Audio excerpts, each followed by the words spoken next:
This is a podcast from Minute Media.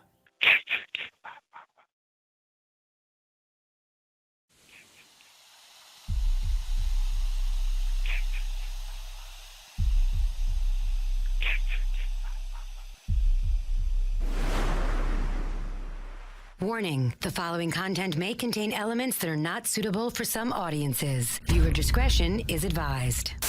Hello, kiddies. This is yours duly, John Kassir, the voice of The Crypt Keeper. And you're listening to Slasher Radio.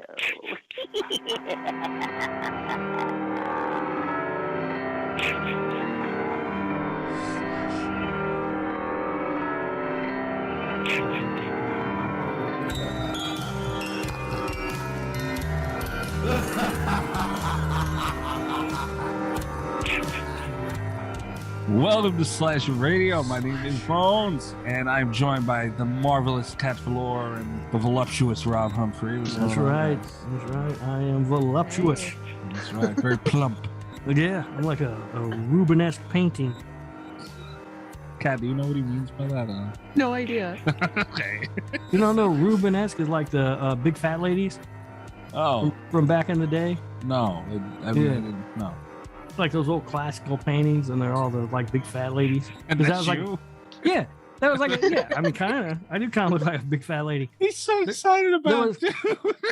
You were so drunk on Slasher Radio today.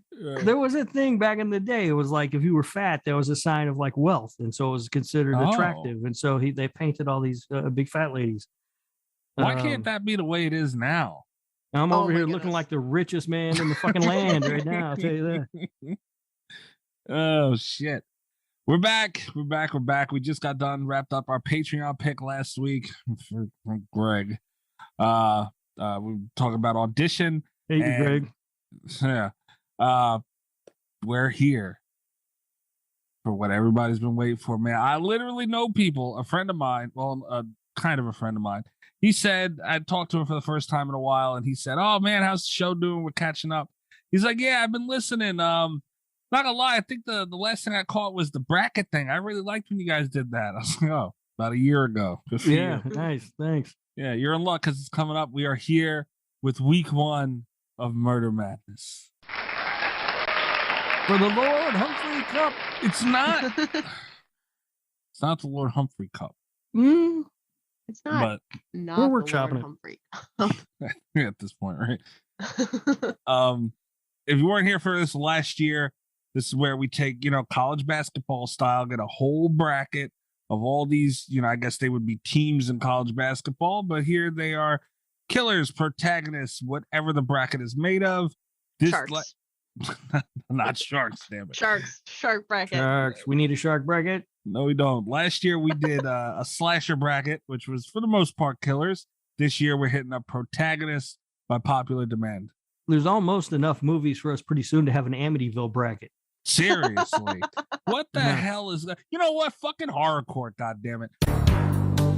Why? Why is the Amityville? Like, I'm from New York. I live on Long Island. This is like, this is our thing, man. And it's getting the shark movie treatment. Why? You keep calling it the shark movie treatment, and I have issues with that because, because I know that on this show, shark movies have become kind of the go-to for cheesy movies, but there was like an Amityville in the Hood and an Amityville in Space. They're going Leprechaun. Like, they are following the Leprechaun formula for this. There is an Amityville shark movie, too. Is there? Yeah, it's called Amityville Shark, I think. Or something like that. All right. Well, in that case, complaint half redacted. Yeah, I mean... Cat just cocked back and kicked me in the ball bag and went to move on like nothing happened. Do not throw Leprechaun. At least the Leprechaun movies are good, damn it. Now I'm just saying, like, if there's a formula to be found. There's two. There's one called Amityville Island that has a shark, and there's one called Amityville Shark House. I've got some Amityville to catch up on, guys. Yeah. There's also Amityville Clown, Amityville Bigfoot, which I'm interested in. Amityville Bigfoot. Amityville Thanksgiving. How many of these are like actually a part of the Amityville franchise? None. None. Okay. They haven't made one that's part of like the actual franchise in forever. See, the thing is, Mike, and this is why it's getting this treatment, Mikey, is because it's not a real franchise. That's why anybody, because they can't copyright the name Amityville because it's the name of a place. Right? So anyone can make a movie called Amityville, whatever the fuck they want. And there's they nothing, are. Yeah. And why? Because all the things. Because it's a name, right? Everybody knows the Amityville Horror. So if you're going to make a shark movie, you call it the Amityville Shark. And then people are going to fucking go see it. No. Who the fuck's going to go see that? I'm going to watch it. Me. Yeah. Strangely enough, not because of the Amityville thing, though. I've made it a goal to watch all of the Amityville movies. That's your goal, huh? Yeah, Good so luck I'm with trying that. I'm trying to find like a comprehensive list. So you haven't been to the gym yet. You have all. I these don't other have a things. gym bag. How am I going to go to the gym without a gym bag? But I'm just saying, I'm going to look stupid. You have all these things in the world that you could be doing. Your goal is to watch all the Amityville movies. All the Amityville movies. Yeah. Okay. All of them. But I got to find a comprehensive list because I just pulled up Amityville Thanksgiving. I didn't even know that existed until right now. So clearly I'm looking at the wrong list. Christ almighty. Like, it's just bizarre. Like, like I said, Amityville's kind of like a close to my heart. And, I can see it getting a bad treatment, but like, I just don't know why. Like, all of a sudden, all these Amityville movies are happening. Because it's easy. But Jesus. Oh, just while we're horror courting, can we talk about John Squires again? Oh, gladly. Yes. All right. I keep meaning to unfollow John Squires. Well, what do you do now? So there is an article that he wrote. There was like an opinion thing. Wasn't about our show. No, it was not about our show. As always. Yeah. And I didn't disagree with the premise of the article, right? Because it was kind of an interesting point that he was trying to make. But the evidence really pissed me the fuck off. And the idea of the piece was that horror audiences are somewhat to blame for the fact that we keep getting remakes and sequels because we don't go to see original horror movies in the same way that we go to see sequels and remakes and things with an established brand. I don't think that's true. I don't think it's true, but I think it's an interesting point. Well, it's an idea, but I don't think it's a problem. I mean, people showed up in droves to see Hereditary and Get Out and Us and Midsommar and... Yeah.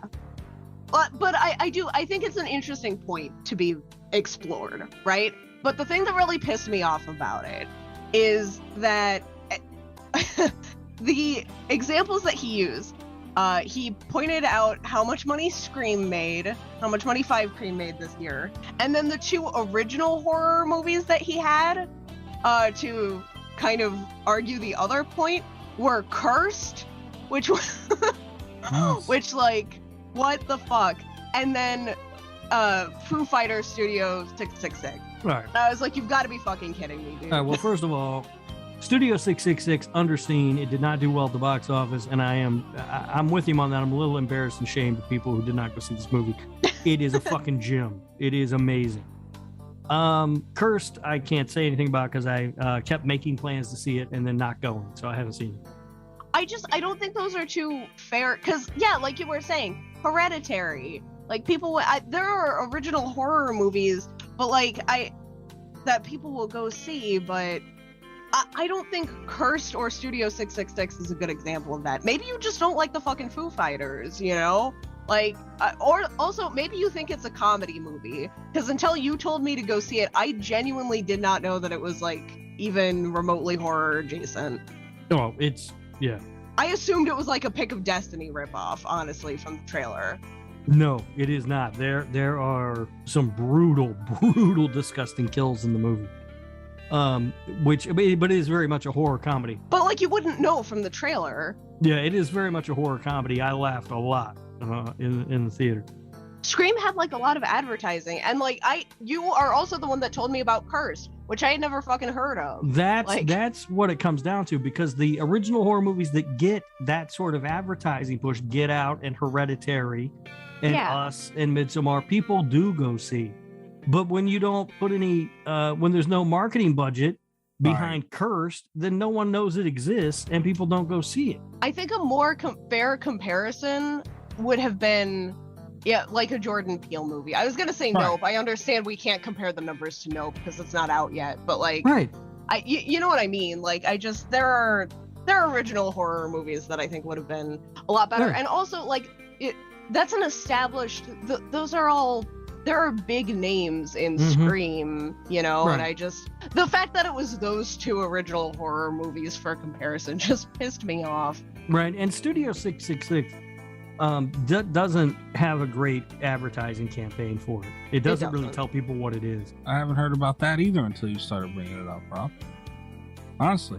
What do you do all day, Mikey? You just sit in a dark room and not look at anything? He just waits for the podcast. Yeah, you just sit there and wait to record. Honestly, like I've seen it around since then, but since you mentioned it, I didn't know it was a thing until before you mentioned it. But that goes to the advertising of it. Yeah, you know, like even. But it's very good. I like Foo Fighters quite a bit. And so I started seeing stuff about it online, and it may have come from them. Maybe for all I know. But yeah, it's a really, really great horror comedy.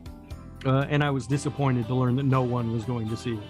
I should block John Squires and unblock him just to force him to fucking follow me, because we have beef with him because he never picks up anything from the show anymore. Don't know what the problem is over at that website. B, it sounds like these are two movies that paid them for promotion, and no matter how much they promoted it, people still didn't go see it. And C, like, dude, look, you can't compare. Horror has got. When I talked to my grandmother, I was talking to Grandma Bones over this last week, and I forget. Oh, I told her about the Texas Chainsaw, the movie. And told her, because as everybody knows, she's now streaming movies. I told her to check it out if she wants to. It's on Netflix. I told her it was god awful bad. And even she said, you know, when they remake something, it's never anywhere near the original. You know, and we just talked about remake Sunverse. Sign up for the Patreon. But it's everybody knows, like, modern horror has a stigma. And I think the last few years is starting to erase that, to be fair. But, you know, the past decade or 2 decades, horror's had a stigma of being bad. You know, and that's just the way it is. Like I said, recent times are changing that, but horror isn't always great. So, you know, like, obviously, if you're going to bring back all these things that are proven success, and there's so little of them to even do that with, yeah, it's a big deal when it comes back. If you get another horror movie, like, what are you going to compare? Every horror movie throughout the year, people supposed to go out? Come on. Stop bitching. Your advertising doesn't do it anymore, buddy. All right? Right. And also, if you go to John Squire's website and you look through the articles that are in the news, under the movie section, half to 60% of them are about franchises and movies from the 1980s. Yes. So maybe if they got a little more coverage in places that are supposed to be champions of the the genre, then maybe more people would see it. Right. I dismiss that premise entirely. People will go see a new horror movie if it's good. Yes, and they fucking know about it. And that goes to what you say all the time, Rob. Word of fucking mouth. If you go out and see a movie and don't feel like it's enough to tell somebody to go see it, that's gonna show. Yeah, I mean, I heard, like, I saw Antlers, the trailer for Antlers, and thought it looked bad, and then I heard great things about it. Right. And so that's why I finally got a chance to watch it. It's a very average movie, but people, as far as I know, a lot of people finally came around to see that movie. You know, people will go see original horror if they're aware that it exists.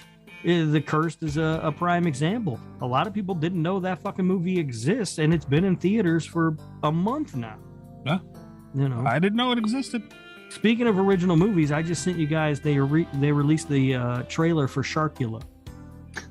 Come on, the Dracula shark movie. So why are we doing this? I'm saying because we're talking about original movies. He said they released the trailer like it's a big fucking deal. Original horror films that people will flock to the theaters to see, and I think Sharkula fits the bill. I think so, yeah.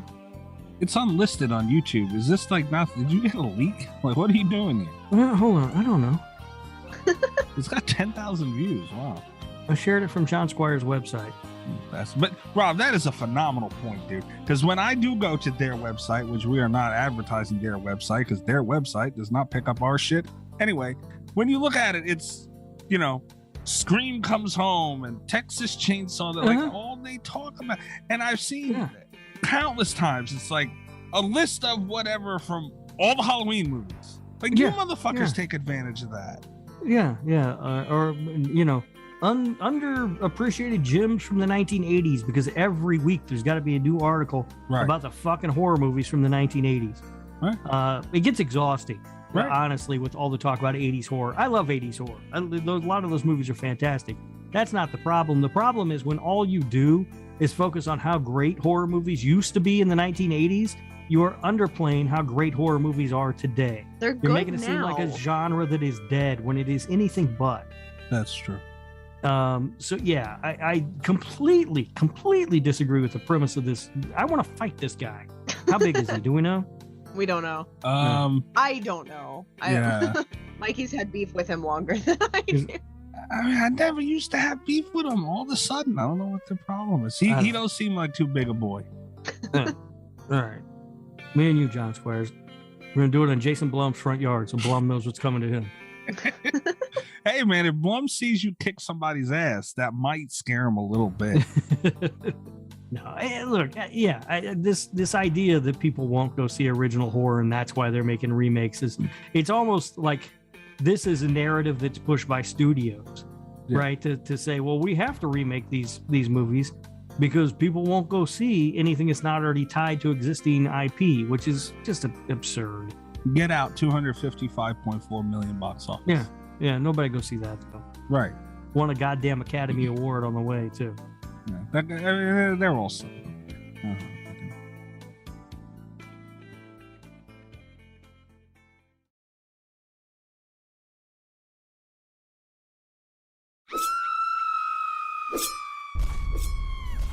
Hello. Do you want to play a game? Guys, instead of the news, because we got Murder Madness to get to the week one of it. For the Lord Humphrey Cup. You almost caught me taking a drink of my margarita in a can. I figured that we would do a game instead of the news, because the news is slow. All right? How you guys feel about that? Yeah, I love games. Okay. I always win. Okay. Yeah. Oh, by the way, a real quick update. I got my Benny.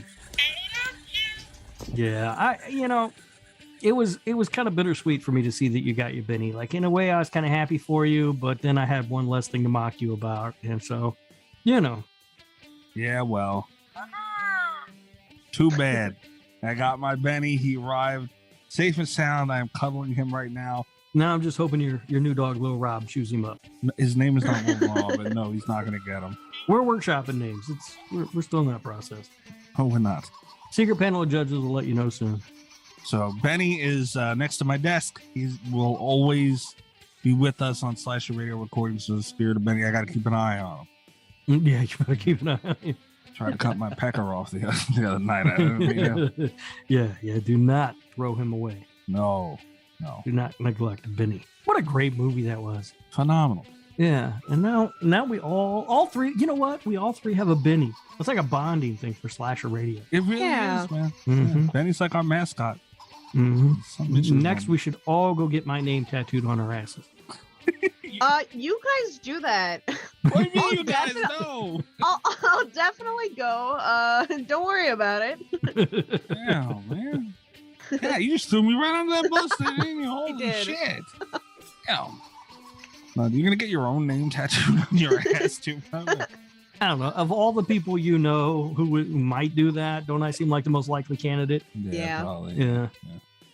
Well, I can get somebody else's name tattooed on my ass. That's a nightmare. You don't want to do that. Anyway, I forget where I seen this, and there was a reason I've been wanting to do this all week. But I don't remember what the hell. He planned this, cat. I did. Uh-oh. I did. There's a reason. There's a bit of sabotage, ambush happening. Not at all. I thought it would be fun. Again, I don't remember why I wanted to do this, but Yeah, I'm not gonna remember shit. Anyway, so here we are, because I think it would be a fun thing to do anyway. I wanted to see if we could guess the height of killers. Okay. How exciting. Okay. Right? I mean, I thought it would be fun. Again, I don't remember why the hell. I think it might have been damn. Gunnar was, I think, trending. Gunnar Hansen's birthday passed. Oh, okay. I think it was like a big, because, you know, obviously big man, Mhm. Leatherface, all that. And yeah, I think that's where I seen it on Twitter. I was like, you know, it'd be kind of cool to guess their height. So you guys down for that? Sure, let's do it. Let's guess some heights. Yeah. All right. We're going to go shortest to tallest. There could be a little flip-flops in there. I'm going to start with Annabelle. Oh, Ooh, Annabelle. Rob, how tall do you think Annabelle is? See who gets closest. 36 inches. 36 inches. Okay. I don't fucking know how tall Annabelle is. I don't know. Okay. We talking about the one from the movie or the quote unquote real one that the fucking Warrens had? No, don't bring up the Warrens. And let me tell you another thing. Margarita in a can. So your guess is 3 feet. You said 36 inches. Yeah. 3 feet. Okay. Kat, what you got to guess here? I was gonna say about a foot, but I'm gonna go one more inch. I'm gonna say 13 inches because it's more of a cursed number. I see what you did there. Yeah. Well, Kat Price is right. Annabelle is 1 foot 4 inches. Really? That's all? That's all? That's it. She's a small doll, man. Yeah. I'd kick the shit out of that thing. Put it out of that little fucking curio cabinet. They got it locked in. I'll whoop its ass. He said curio cabinet. All right. Next up is Stripe from Gremlins. Kat, you got a guess for this one? Oh, I have no idea. I honestly would have guessed shorter than Annabelle until just now, having to think about it. I'm 30 inches. Okay. Rob? 36 inches. Come back to 3 feet, huh? Yep. All right. Well, 30 inches is about 2.5 feet. And Kat gets another win. Stripe is 2 feet tall exactly. That's some bullshit. Well, I mean, that's little guy's height, man. All right, Rob, since it's bullshit. Based on what, though? Where's this height come from for a fucking fiction? Is that how, like, the actual puppets that they use to film? Okay. Yes. Right. These numbers from ScreenRant.com, by the way. So, you know, they're I believe for the most part. Screen Rant. Right. Yeah, sure. Why not? I don't know who the fuck they are. But they know better than us. Nope. Rob? Chucky, how tall is he? 36 inches. Jeez. Kat? 46 inches. Something is going to be 36 goddamn inches. Well, Rob is closer here. Chucky is 2 feet 4 inches. Kat was closer to 4 feet. Rob was 36 inches. Yeah. Yeah. God damn it. I win. Yeah. How about my buddy, the leprechaun? Kat. Don't be disrespectful. What? When have I ever? You just talked shit about the leprechaun earlier. I'm mad about it still. Just the formula. What did I say last time? Did I say 46? I believe I'll go 46 again. Okay, 46 inches. That's about 3 foot 8. Rob, you got a guess? 36 inches. No? No, I'm kidding. Okay. I don't think Dionne Warwick's that short. Not Dionne Warwick. What the fuck is the guy's name? Wow, look at you. Warwick Davis. Warwick Davis, yeah. Dionne Warwick Davis. I don't know. It's all the same when you've been drinking margaritas out of a can all day. No, not 36 inches. I can't believe you didn't pick something that was 36 inches, Mikey. Well, what do you want me to do? You knew that was going to be my guess. I'm going to say he's 4'3". 4'3". Kat is the winner here. Her guess was close, around about 3'8", and Warwick Davis is 3'6". Are you shitting me? Really? Serious? Yeah. I didn't know it was that little. Yep. All right, moving on to Cujo. And, by the way, Warwick Davis. Cujo is taller than Warwick Davis. But if you are listening to this, Mr. Davis, I'm sorry I said Dionne Warwick. I got Yeah, well, please follow me on Twitter also. Yeah, I feel kind of bad about that. Yeah. I didn't mean to. It wasn't like I'm drunk. It was a drunk accident. Yeah, he's been having Italian sausage in the canvas. Davis, Oh, stop it! Wow. Cujo. Who I forget who went first. Kat, I think you go first. I don't know. There's no way. So there's just no way that he's 36 inches. There's no way. I thought we were going small to tall, right? But I said there's a little flip flops in here, but okay, could be. But for the most part, yeah, I'm gonna say 30, maybe 30 inches. Inches. Okay. I don't know how you measured. Are we talking like standing length? on all fours? That's not gonna help me. I'm gonna say 30. All right. That's about that's 2.5 feet. Rob, here I guess. 36 inches. I hate him so much.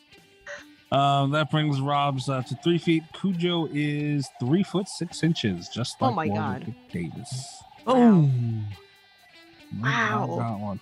He's 2 for 2 on 36 inches now. He's on fire with it. Billy the Puppet. Rob. the fuck is Billy the Puppet? From Saw. From Saw. That goddamn thing has a name? Yeah. Yes. On or off the tricycle? Off of it. 36 inches. I can't stand it. Cat? I'm not gonna guess 36. 20. Don't steal my answer, Cat. I'm not going to. I'm gonna come guess, up with your own joke answer. I'm gonna guess like 25. Rob is gonna be the winner here. He is 3 foot 11 inches. Really? That thing's almost 4 feet tall. That can't be right. Off the tricycle. Off the tricycle. All right. Mm-hmm. Here's a fun one. Sam from Trick or Treat. Which one do you go first now? Rob? No, I think Cat. I just went on the fucking puppet that nobody knows who it is. Cat. Sam. I'm done doing math. First and foremost, I'm gonna say like 310. 310. Okay. Rob? I think Sam is 4'5". Sam is 5 feet. What? Wow. Yeah. Oh my god. Sam is 5 feet tall. These movies are wild to me because it's like that child is almost my height and I don't appreciate it. That's the whole thing about it. It's the whole scale thing, right? Like sometimes it's just hard because you don't see. It's like when I watched Lord of the Rings and I couldn't tell whether Gandalf was a giant or the fucking hobbits were tiny because there was no other sense of scale. I didn't know which was which. That's fair. Yeah. That's fair. All right. Captain Spaulding. Rest in peace to Sid Haig. How tall was Captain Spaulding, Rob? With the hat or without the hat? How tall is Captain on the tricycle Spaulding? or? Yeah. Unbelievable. Sid Haig didn't seem like a real tall guy. But again, I don't know, scale, it gets all fucked up. I'm gonna say 5'10". Yeah. I'm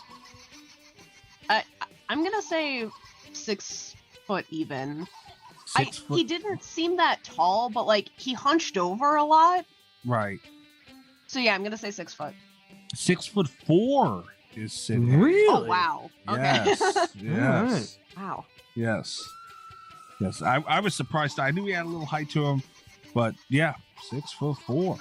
Tall man. But yeah, I think it was the hunch, Cat, that, you know. Must have been because he did not seem tall. Yeah, he doesn't seem super tall in that. Yeah. Next up is Pennywise.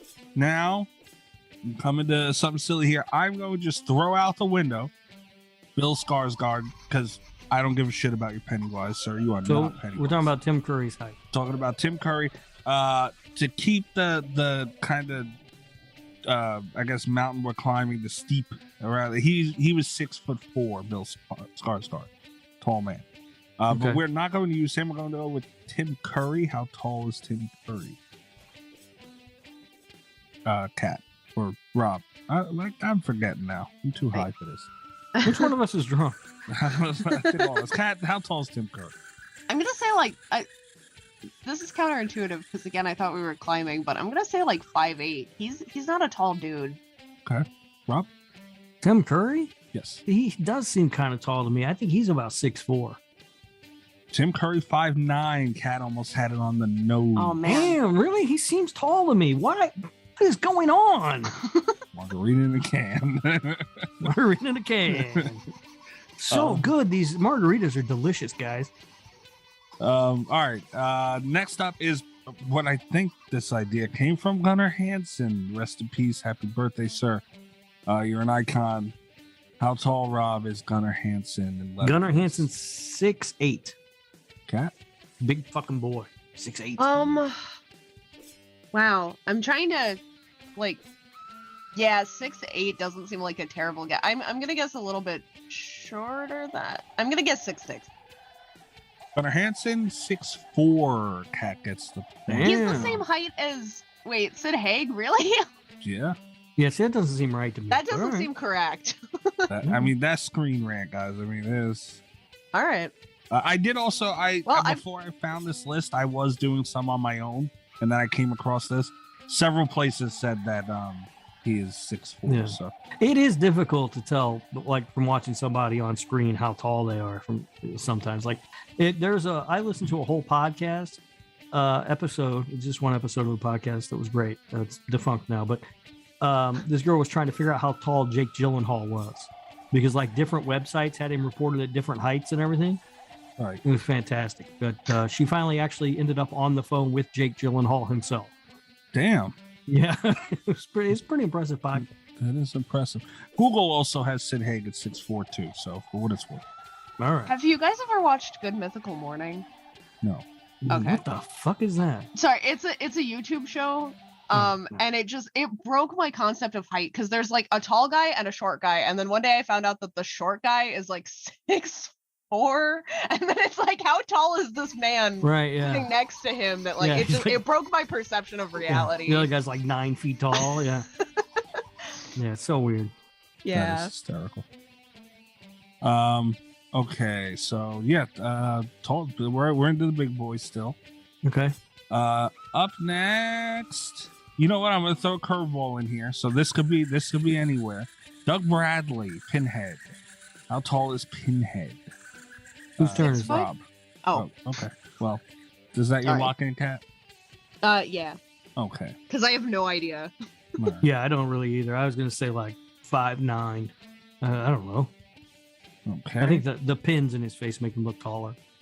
With or without the pins. Yeah, with or without the pins, yeah. This is the closest one we've had yet. But Cat's the winner with 6 foot because Doug Bradley is 5'11". Oh, wow. So an inch difference here throwing us apart. 1 inch makes a difference, though. I'm not responding to you. All right, next up we have we'll stick with the random category. Nick Castle, the original Michael Myers. How tall is Nick Castle? They just called him the Shape. Yep, the Shape. Mm-hmm. OG Myers. Yep. Is it my turn? Or Cat's? Yeah. I don't know. Cat threw her 6 foot out last time. All right, I don't even know what's going on. Nick Castle, 6'2". Okay, Cat. Yeah, man.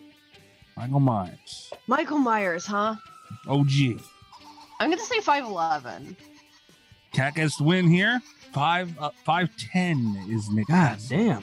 Cat's good with height, man. She is. Cat can judge. How tall do you think I am, Cat? 5'8".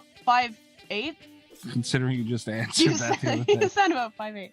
Huh? Oh yeah, you did, didn't you? Are you 5'7"? That's what did it. Yeah, no, I'm 5'7", yeah. But that's what did it. We were talking about heights in the group chat the other day. I don't know. No. Slam the brace. We weren't talking about height. I got a message that said, how tall are you? And I said 5'7", and then, great, thanks. I was doing some research. Nothing else. No context was ever given to me for that fucking weirdo question. All right. I just went with it. Well, here's your context. Me and Ghost were talking about you. And I forget how it came up. I said, I was telling her something that you did, or that you were playing your freaking Benny into the mic last week. And she said that you should kick his ass or something like that. And I was like, I don't know how tall Rob is. Like, I don't know how I want to get into that. And you don't. I'll tell you what. Right now, you don't want to know this. That's fair enough. 5'7", of pure fucking dynamite, baby. To be fair, I did tell her. I was like, "Hey, man, Mike Tyson wasn't a big guy. He was knocking motherfuckers out cold." Yeah. So, but I'm built just like Tyson. I can imagine. But yeah, so that's how this came up. But I did see Gunner trending to the side too. All right, Jason Voorhees, guys. Kat, I'm gonna ask you first, but obviously we can go with a couple of different Jason Voorhees. We're gonna go first. Kane Hodder. We have two different Jasons here, Kat. So first, give me, how tall do you think Kane Hodder is? I'm gonna say 6'5". Rob? I think Kane's shorter than that. I think he's like 5'10". Okay. I'm gonna go ahead and say 6'5" is I'm gonna lock in now before I've heard all of the Jasons and say that Jason is 6'5", and I refuse to believe anything else. That man is huge. He's got to be at least a full foot taller than me. Kat wins in a narrow one here. This is only a few inches off, and she's just closer. Kane Hodder is 6'2". Oh, wow. All right. Yeah. A few inches makes a big, big difference. So when it comes to like rate of thrust and stuff. Fair enough. Join the Patreon at patreon.com/radio, you cheapos. Yeah, you'll get a lot of behind the scenes stuff. Yeah. Then you'll understand these jokes. All right. Yeah, Rob, you're done, by the way. You can't catch Kat. This is all for funny games. Right. But I won. Okay. Right? If you say so. The Kane Hodder we just did. Now, Ken Kersinger, who played Jason and Freddy vs. Jason. Rob, how tall was he? 6'4". Kat? The correct answer is 6'5" for all Jason. That's what you're going with, Kat? Yeah, I'm sticking to it. Ken was 6'5". Yes. God damn it. I win.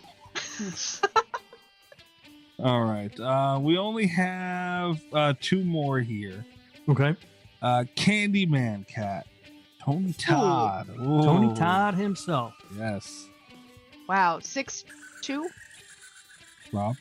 I think Tony Todd's like 6'6". Rob's gonna get the win here. Tony Todd's 6'5".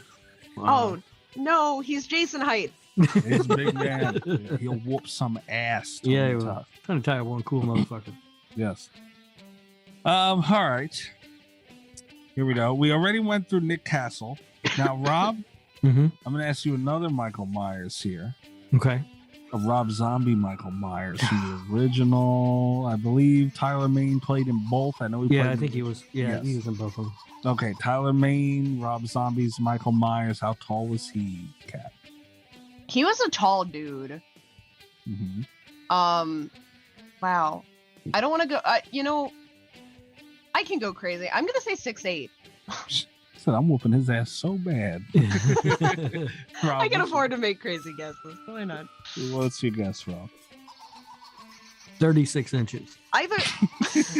Also giving up. Other side of that. Either that man is like outrageously tall, or everyone else in Rob Zombie's Halloween is super short. Like there's just. Yeah. Well, I don't know. I don't know about Scott Taylor Compton or anything, but like Daniel Harris is like 5 foot, I think. Would Kat say 6'8"? Yes. That seems about right. So I'll say 6'6". Kat is really good at this. 6'9". Wow. I didn't even go tall enough. Yes. Holy hell. All right. That's too tall. I'm sorry. That's a big man. And again, to Nick Castle, who's only 5. That's almost an entire foot more of Michael Myers. Yeah. Now, a foot is a lot. What does a foot do with your race? Yeah. When you're talking about feet, rate of thrust doesn't even matter. You know what I mean? Like you're laying it in there. That's all. Just on a side note, we talked about me being 5'7". Also notably 5'7", Tom Cruise. So me and Tom Cruise were just alike. You're trying to put a tuxedo That's on a scary. turd right now, huh? And my hero, the coolest man who ever walked the earth, Prince. Does anyone know how tall he was? Was he 5'7"? No. He was I thought- short, wasn't he? I thought for a long time he was 5'7". And I was really excited, because I thought I was the same height as Prince. Turns out I was not. And I was very upset about that. He's gotta be like 5'4" or 5'3" or something. I heard he was really short. He's 5'2". Yeah. I'm so- taller than Prince. Yeah. Yes. Yeah. Yeah. And I did notice, by the way, in our group chat, the only person who was asked about their height was me, and then nobody else said shit. Oh, Ghost asked me in a different chat No, I'm sure she did. Yeah, for her research. She did. for research. Yeah. Cat also short, and then she threatened to stab me with her heels. I have a bonus question in here, guys. If you want to just I figured in case there was a tiebreaker needed. Is it Prince or Tom Cruise? No, Then I don't know the answer. How tall is Rexy from Jurassic Park, the original, Rob? 36 inches. Yeah, third guess out there. The T-Rex in the opening scene. Well, not opening scene, the movie. That was a model that was 36 inches tall, is what I heard. No, it was not. Oh, it was not? All right. I don't fucking know. How the fuck big is a T-Rex? I don't know, like 10 feet or something? Cat, what do you think? Yeah, I mean, that sounds about 12. Cat wins by technically 17 feet, Rexy. Oh my god. Massive. damn. Can you imagine that running down the street? Oh, what was his rate of thrust? You could fucking knock down a house with it. Yeah.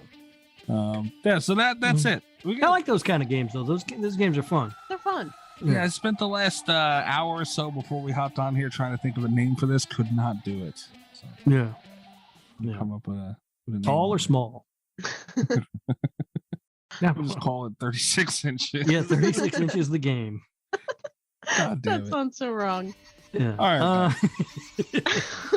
Um, Jesus, it does. yeah, yeah. But no, I like when we do those kind of games. Like I did the thing. We did the thing with Cameo once. That was Yes, I like Yeah, that. the cameo. fun. Yeah, game was fun. that was a lot of fun. Except for that's the kind of game you can only do once because there's not a lot of horror people on there. Yeah. The cameo game broke my mind though, because just the prices made no goddamn They're all over the sense. place. Yeah, they're all over the place.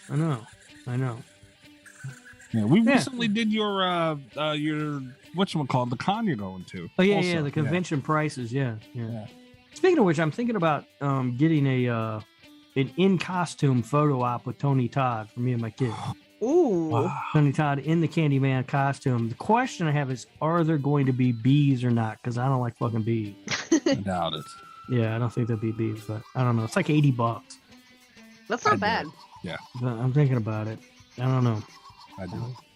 I'm gonna spend so much fucking money. I'm gonna be so fucking poor. Isn't Kane Hodder's in costume thing like fucking $400 something? No, it's not ridiculous? that much. I'm exaggerating slightly, but it's definitely several $100s. You're gonna make me look it up, aren't you? I'm You're just always saying. besmirching the good name of Kane Hodder, the greatest Jason who ever lived.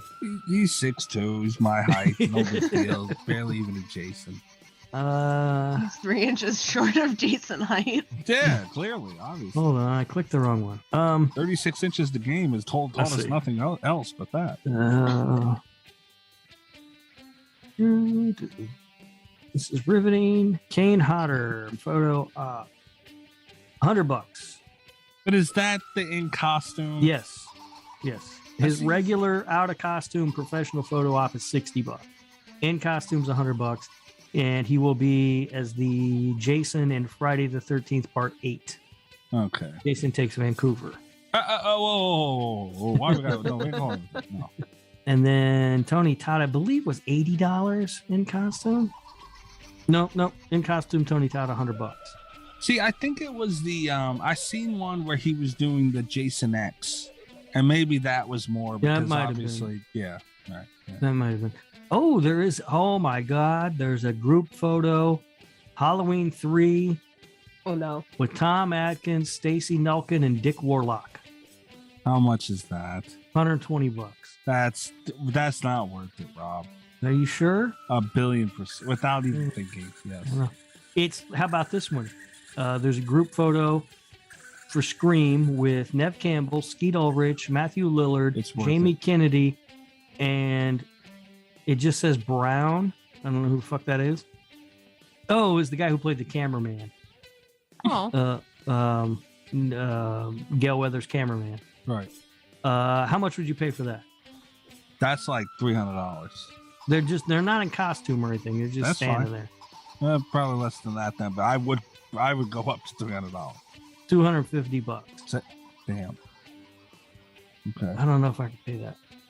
I just found the Kane Hodder thing from when he was Jason, by the way. That it was $225. Oh yeah. Yeah. So, but was that that's Jason X? Right. Was that so? He was Uber Jason. Right. Yeah, it might be a little. Of course. And also, there's a rarity thing that goes with that too. Of course. For people who are into that. Now you can axe the cameraman guy from your photo op and just get Nev Campbell, Skeet Ulrich, Matthew Lillard, and Jamie Kennedy, and that one's $210. So you could tell other people no thank you. Wow. Yeah. Well, no, I mean, yeah, they just have different sessions with different people. That's funny. All right, so we replaced a new segment this week, Light News Weekend. Maybe we'll do this a little more often when the news is shit. Yeah. With a segment we call Margarita in a Can.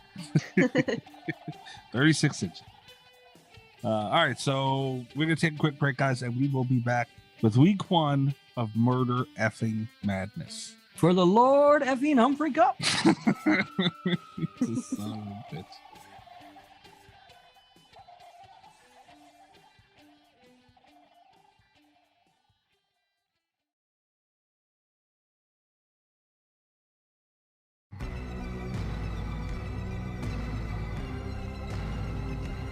Why do you hate me the way that you do?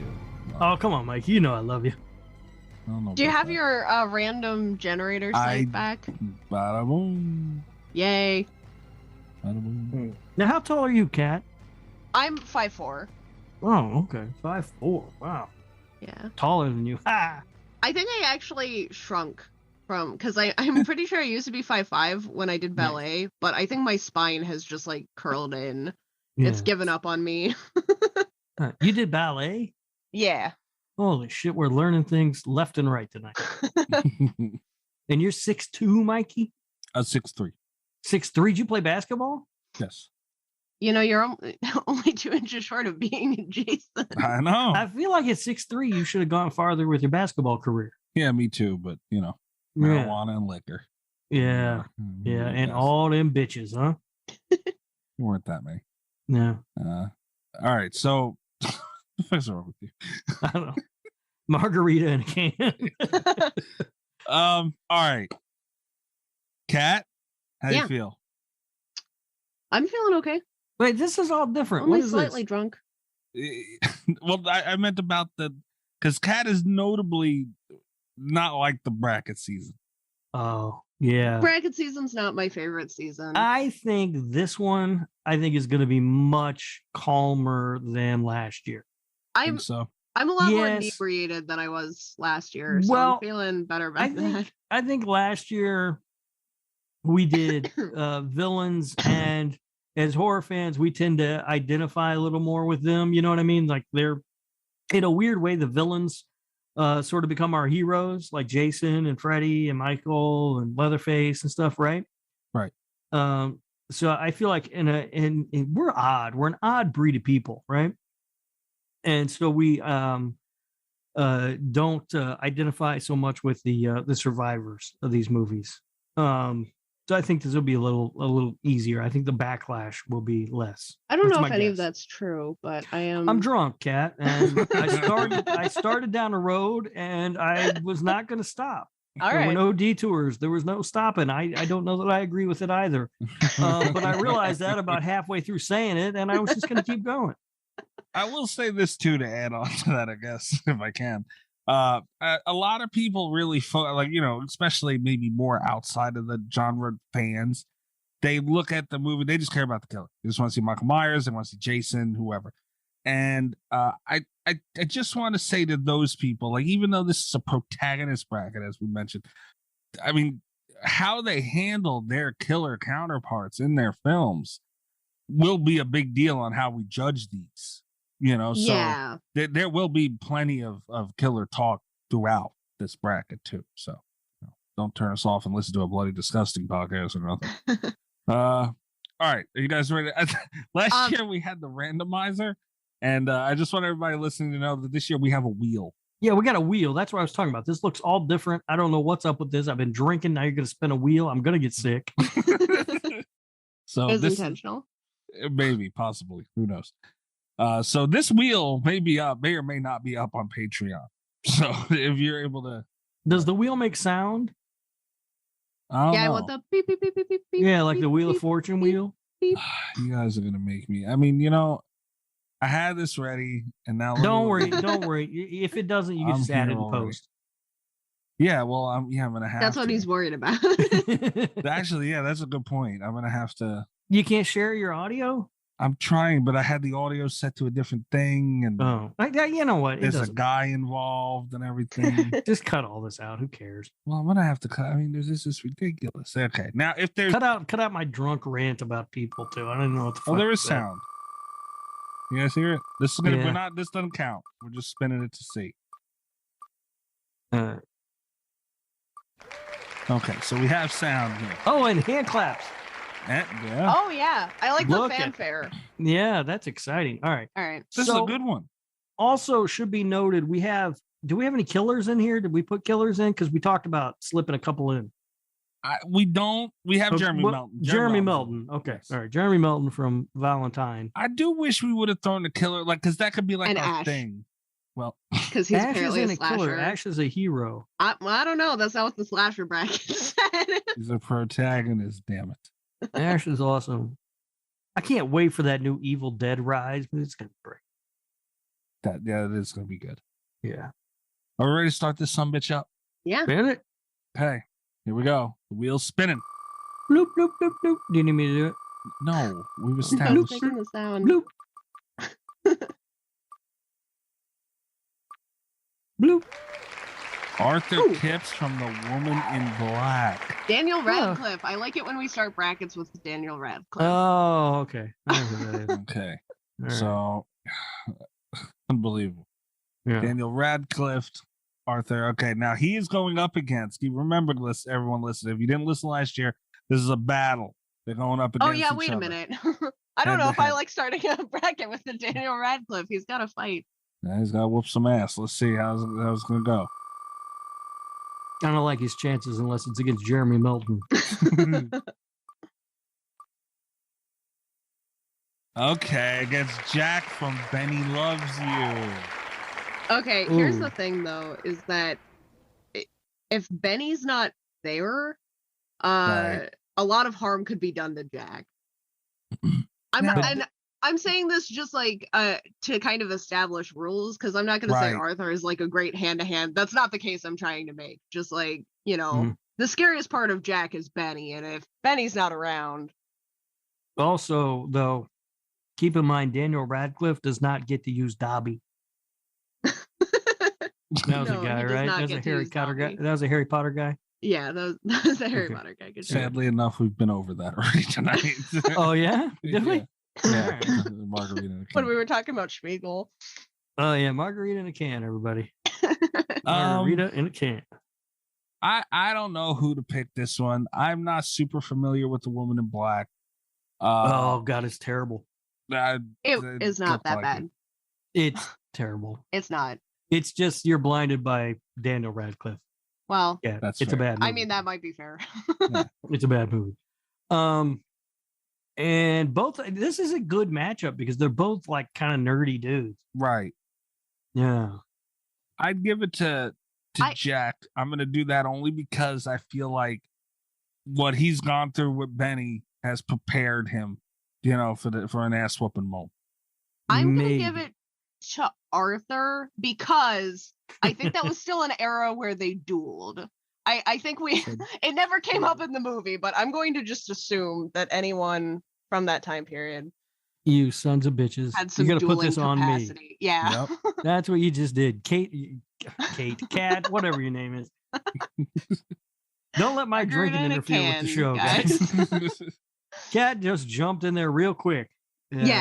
To make this a tie. So I would have to break the tie. The very first matchup of Murder Madness for the Lord Humphrey Cup If you're gonna call it the Lord Humphrey Cup, you've got to work for it. It is the Lord Humphrey Cup. That was established last year. We're not even workshopping that anymore. That's set in stone. It's not the Lord Humphrey Cup. My Pinhead a cup. that is set in stone. How was your Pinhead, Cat? I lost my Jason again. Did I tell you guys that? You did. Yeah, I don't know where he is. He's here somewhere. My Pinhead's doing good. He's actually here with me. Yeah. I am going to go with the name of Daniel Radcliffe's character. Arthur. I'm going to pick Arthur. Why? Because of the dueling? Not the dueling, although the dueling does kind of play a little bit into it. Arthur lived in 1889. I'm looking up I got the Wikipedia for the movie pulled up here. And I think anybody who lived in the 19th century or earlier has to be super fucking tough, right? Because everything wanted to kill you. Yeah, that's fair. Like the air just wanted to kill you. Like when you went outside, there was just death all around, right? And so I think he could probably take Jack. Is it Jack? Jack, I think he could take Jack because Jack is of the modern time, and we're all kind of soft and weak. We have margaritas in cans. That was a good idea. Yeah, if Arthur wanted a margarita, he had to work for it. You know what I mean? Yeah. So I feel like Arthur is going to win this matchup because he's going to just be tougher, like just sort of. It's funny to say this to Daniel Radcliffe, but he's going to be like a more manly man. Holy shit! You know what I mean? Yeah. So I'm going with Arthur on that, just because I think he's going to be a little more rugged. You know what? Yeah, and he was strong too. He pulled that car out of the fucking bog. Damn. I don't know what the fuck she's talking about, but okay. All right. It's unfortunate that a Benny Loves You character is gone early, but that is. It is unfortunate. It is unfortunate. Had the character been Benny, we'd be having a whole different conversation. Yeah, if we'd had Benny on the slasher bracket, he would have kicked some ass. Benny should have been on the protagonist bracket. I was rooting for him. That's fair. All right, Arthur Kipps moves on. We're gonna spin the wheel up, see what the next matchup is. I like this wheel. The wheel is fun. Boop, boop, boop. Boop.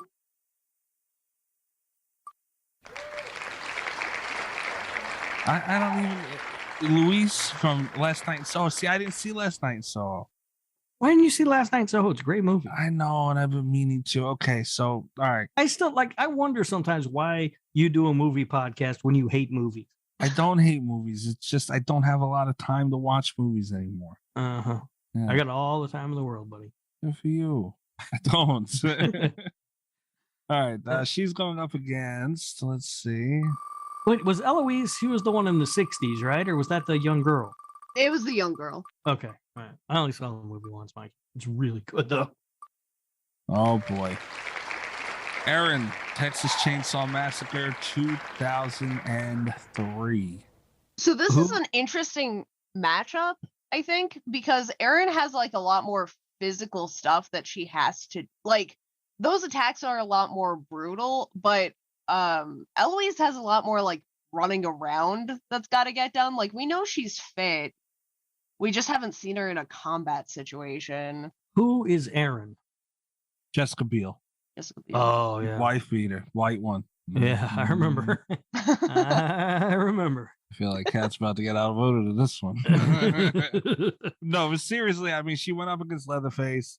I feel like this is one of the better remakes, even though quality of movie doesn't really count here. Conditions weren't great. They're in the middle of the heat, Texas. You can tell by the sweaty wife beater that she had on. Although it soaked through in all the wrong spots, you know what I mean? Yeah. That's funny. So I'm going to come out early in this one and go with Aaron from Texas Chainsaw Massacre. You have no idea how tempted I am to go with Eloise just so Rob has to tiebreaker again. I don't think it's going to be a hard decision for him. Well, I would also like to point out Jessica Biel, 5'7". Yeah. But no, that's what I'm doing over here. I'm Googling the heights of all these people. Right. No, I do think maybe Aaron wins, though. Like I said, it's really hard to see because we know that Eloise is fit. Like she can do the marathon thing. Like she does a lot of running around in Last Night in Soho. I believe that she's physically capable of beating a lot of people on this list, but like we've seen Erin prove that, you know, and it makes it kind of hard to. Eloise is kind of small. Eloise, I do think, is smarter than Erin. She's very, very smart. Though. Makes some dumb decisions. Eloise might be able to outsmart Erin, depending on like what kind of a field. Yeah. But I'm kind of undecided about this one. I think it's Erin. I mean, she survived Leatherface. Right. You know, Eloise survived an old woman. Right? I mean, yeah. Spoiler alert for Last Night Soho. I mean, she also did that Poisoned, though. Yeah. I mean, that's a pretty big handicap. Yeah. But no, I'm not going to be too mad if Erin I do wins. kind of question, though. I mean, look, if we were going on quality of movies, Eloise zips right past this one, all right? Without a doubt. And so that's why it's so hard for me, because I really do genuinely love Last Night in Soho. Like it's a better movie. I think it was my number one movie overall of all movies last year. It was mine too. But I think when you look at the character, like we talk about, she's smart, but she kind of didn't figure it out, and it seemed kind of simple once you know. Yeah, I think she was just too close to it. Yeah. Could be.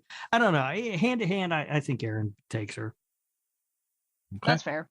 I think so. I do think so. I just hope she can rip that wife beater off. Wait, did I say that out loud? Sorry. Yeah. That's all right. I agree with you. Margarita can. Kat, are you throwing one for Eloise, or is it going to be a clean sweep? Yeah, I'll throw one for Eloise. Okay. Just suspension of disbelief. I think feasibly she could do it, but I'm not mad to see Erin pass through. I like the idea of her being smarter, though. I do think she was a much smarter character. Yeah. Okay. Fair. And in a much better movie. Yes. But with a lot less better of a clothing designer. She also here's another thing. She was a clothing designer. Funny enough. Well. I also want to throw this in there for Eloise. I do think that not only is she smarter, I think she has I think she'd have less qualms about fighting. Yeah, that's possible. That's possible. Also, we sort of overlooked Eloise's sort of supernatural gifts. Yeah. Right? Like it would be hard to like sneak up on her. Yeah, she saw but I don't know, like she saw ghosts. But I don't know how that really helps her in a fight against Erin. She might think Erin was a ghost. She looked pretty scary with those fucking scissors. Yeah. But anyway, no, I think it's Erin. All right. Erin moves on. Let's see what. By the way, guys, we're doing. If you're following along with the thing that'll be posted on Twitter by the time you listen to this, we're just doing the left side of the bracket this week. So yes, left side. Next up, spin wheel. Remember those guys last year who took our bracket and did the whole thing in one sitting? Yeah, God bless those crazy guy. What they were like 6 hours or something? Who knows? I don't have enough margarine in the can to get through that. Isaac Caveat. What movie is this? Is this? Who the fuck is that? This is from Caveat. What the fuck is that? No, it's okay. Isaac from Caveat. I will say he wasn't the most. So here's the thing: we were trying to fill out the bracket. I think Caveat was a really fun movie. Isaac is a very interesting character for this bracket because he wasn't super like memorable, but he made both very dumb and very smart decisions at different points in the movie. Okay, he might be a genius or he might be an idiot. We don't know. He's a wild card. Okay, let's see who Isaac is throwing hands with here. No.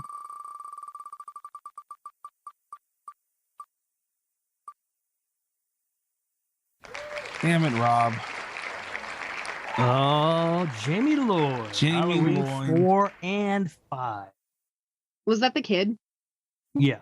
Why you say damn it, Rob? Because first of all, I don't like the kid in those movies, the whole storyline with that. Second of all, why you put a child in a bracket where they're supposed to fight to the death? I do also, I want to point out, I think it's very funny that Jamie is going up against Isaac, because he was also his biggest achievement in Caveat was outsmarting the kid.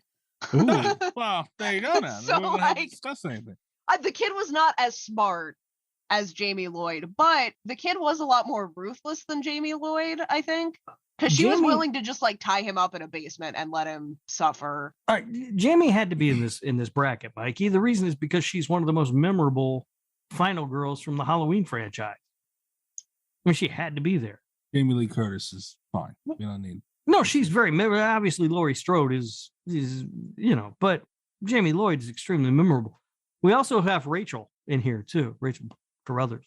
Mikey, I want to kind of whether or not Jamie Lloyd just should be on the bracket because she is a kid. You kind of opened the door for this when you had so many Scream characters on the bracket. Well, it's not my fault. I'm just saying. Yeah, I mean, you've got one. It opened the door. We don't know he's dead. And I mean, we need to fill up 60-40, some bitches. All right. All right. So look, kid loses. I don't know, man. His specialty is outsmarting children. Yeah, but she got away from Michael Myers. She can't get away from Doofus from whatever movie. I never heard of this movie. She had a lot of help getting away from Michael Myers. She's not gonna have the help, and Loomis ain't around for this one. Loomis didn't try to help her. Loomis used her as bait. Yeah, but ultimately, he kind of had her back a little bit. Loomis was a dick in part 5. Yeah, he was yelling at her. Yeah, I mean, like eating her, trying to make her remember Michael or something. I don't know what the fuck he was doing. Yeah. No, I'm going with Jamie. I'm going with Jamie here. I don't even know who this other guy is. I just know he's not fucking Michael Myers. That's all. Cat, stop the steal here, please. Yeah, I'm going to Isaac here. Thank you. Based off of, I did say he was a wild card, but the one thing we know he can do is outsmart a little girl. Like, what an achievement. All right. Some guy from some movie nobody's ever heard of advances. Fantastic. Thank God. It was a nice little. You guys don't know how to do this. You don't know how to do this. This is the second one. You got a pretty good idea by now. You'd think. All right, I'm spinning the wheel. We'll go to the next matchup. I hate this. Oh, wow. What if it's Dewey and Gale? Would you be pissed? I'd be furious. I'd be so happy. That'd be fucked up. All right, Deputy Dewdrop. See who's going up against. There is a high probability it'll be someone from Scream. Yeah, because you put every character who's ever in a Scream movie in here. I did not. Oh, Christy from Hellraiser. What the fuck? Okay, here's the thing. I don't think that Dewey would fight her. She's a young woman. She'd be able to get the drop on Dewey, I think. I think he's too nice. You could make the argument also, because a lot of the people that he goes up against personally are like high schoolers. They're like a little bit younger than her, but I don't know. I don't remember Christy. I'm Googling her right now. I love Christy. I mean, she had to go through Cenobites, dude. Like, I know that Dewey has his, he went through the whole fucking thing and Ghostface over and over again, Woodsboro, all that stuff. But he was kind of, you got to have his back up against the wall, for him to really, really lash out and try and get something done. Yeah. She went against Cenobites, man. All right. Well, I'll tell you the first thing I think is, according to the Hellraiser wiki, her name is Kirsty, not Christy. It's spelled Kirsty on the wheel. Oh, is it? My bad. I'm stoned. So Kirsty, okay. Is it spelled Kirsty? It is on the wheel. All right. I also have a microphone in front of me. All right. Yeah, she outwitted Pinhead. Yeah. She can outwit dimwit Dewey. Yeah. I mean, if it was Sydney, it'd be a different story. But it's not. It's Dewey. I mean, look, as much as I love Dewey, and he's a great character. Dewey's a fantastic character. He's not a great exactly... character, but his conscience keeps him from getting very far on this. Well, and he's not, like that was always going to be a problem. He's not very bright. I mean, he gets like stabbed, and you think he's dead in like every one of the movies.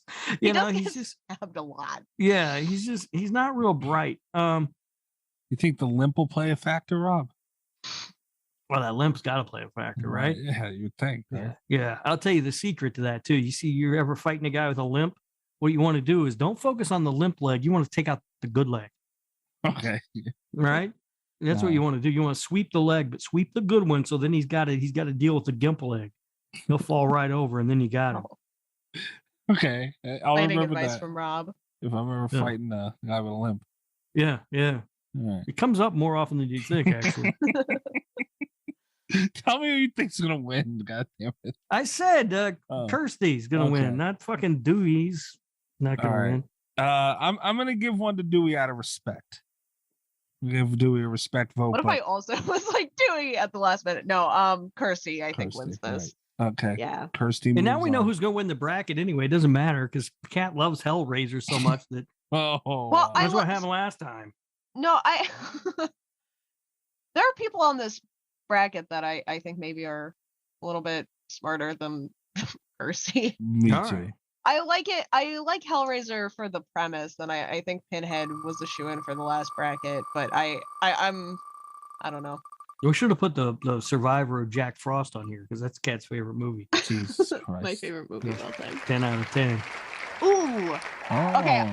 I'm going to say this before we spin the wheel again. I think anyone that gives birth during a horror movie I'm going to root for them very hard. All right. Well, counterpoint to that, anybody who gets pregnant during that time her husband is John Krasinski. Come on, give her a break. All right. So we're talking about Evelyn. I mean, all you got to do is walk into that drugstore in town on that fucking path they got. You get all the condoms you want for free. They're not 100% effective. Dude, you can't even watch TV, listen to the radio, play music. What else are you gonna do in a situation like that? Unlimited free condoms is all I'm saying. They're like they're 98% effective if you have sex more than 100 times a year with nothing else to do in the world. Come on. Oh, God, that sounds exhausting. I'm just your husband is John Krasinski. Like, come on. Oh, can you imagine the chafing and all the bad areas that you're gonna have with that? Fucking like carpet burn and just what the fuck is wrong with you? All right, Evelyn from A Quiet Place is going up against there is seriously something wrong. I hope she goes against Mallory, who also gives birth during her horror movie. That would be amazing. Maybe McQueen from Slacks. Which one was this one? I gotta Google. That's the main girl. The main girl. I remember. I'm just saying, let's see. She's a fun character, but she did not survive pants. Yeah, and here's the other thing. Libby is a wonderful character in Slacks. Yeah. In the real world, Libby is idealistic and naive and dumb, and she gets eaten alive. Yeah. Right? Evelyn, is that her name? Evelyn, yeah. Evelyn is, I don't know if she's the most resourceful person in the world. I mean, she does have the support of her entire family around her. So her on her own is maybe a little harder for her, but she can certainly dupe this dumbass who just fell off a turnip truck. Right? Yeah. Is that a saying? Fell off the turnip truck? I think it is. It sounds right. I haven't heard it for a long time. Yeah, it's because nobody ever says it. I'd go with Evelyn because, I mean, again, the situation she's in, she'll fuck I don't some know, shit man. up. What's scarier? Fucking stupid aliens that you can't make a sound around, or pants? I'm just saying, just playing devil's advocate. I put on pants every day. I never see a fucking alien. Yeah, but you also are used to putting on pants every day. Like, could you be that quiet for? Rob, you'd be dead. You would not survive very long in a quiet place. I would survive. I would survive. About 20 minutes in, he'll be like, "Let me tell you something." The alien's gonna be right there. The only thing, though, is think about this: you put on pants every day. So what happens when they attack you one day? You ain't used to that. But that's the thing. Your pants don't attack you, so you don't have to deal with pants. What if they do, though? That's the whole premise of the movie. I won't wear pants. Pants, they will fucking get you. And they will dance to Hamara India. Cat, don't do it. Oh, Don't yeah, let him- I'd be doing There we fine go. because I'm always listening to Amara India. Oh yeah, this song Have kicks a- ass. A pants dance party and everything would be fine. Little pants off, dance off. I hate them both so much. That's what we used to call sex in my house. I pick Evelyn. I'm tired of learning stuff about you. Kat, who are you picking on this? Oh, yeah, absolutely, Evelyn.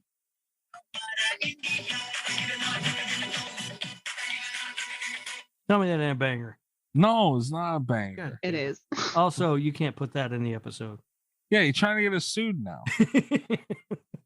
I don't know. I love that song. Evelyn.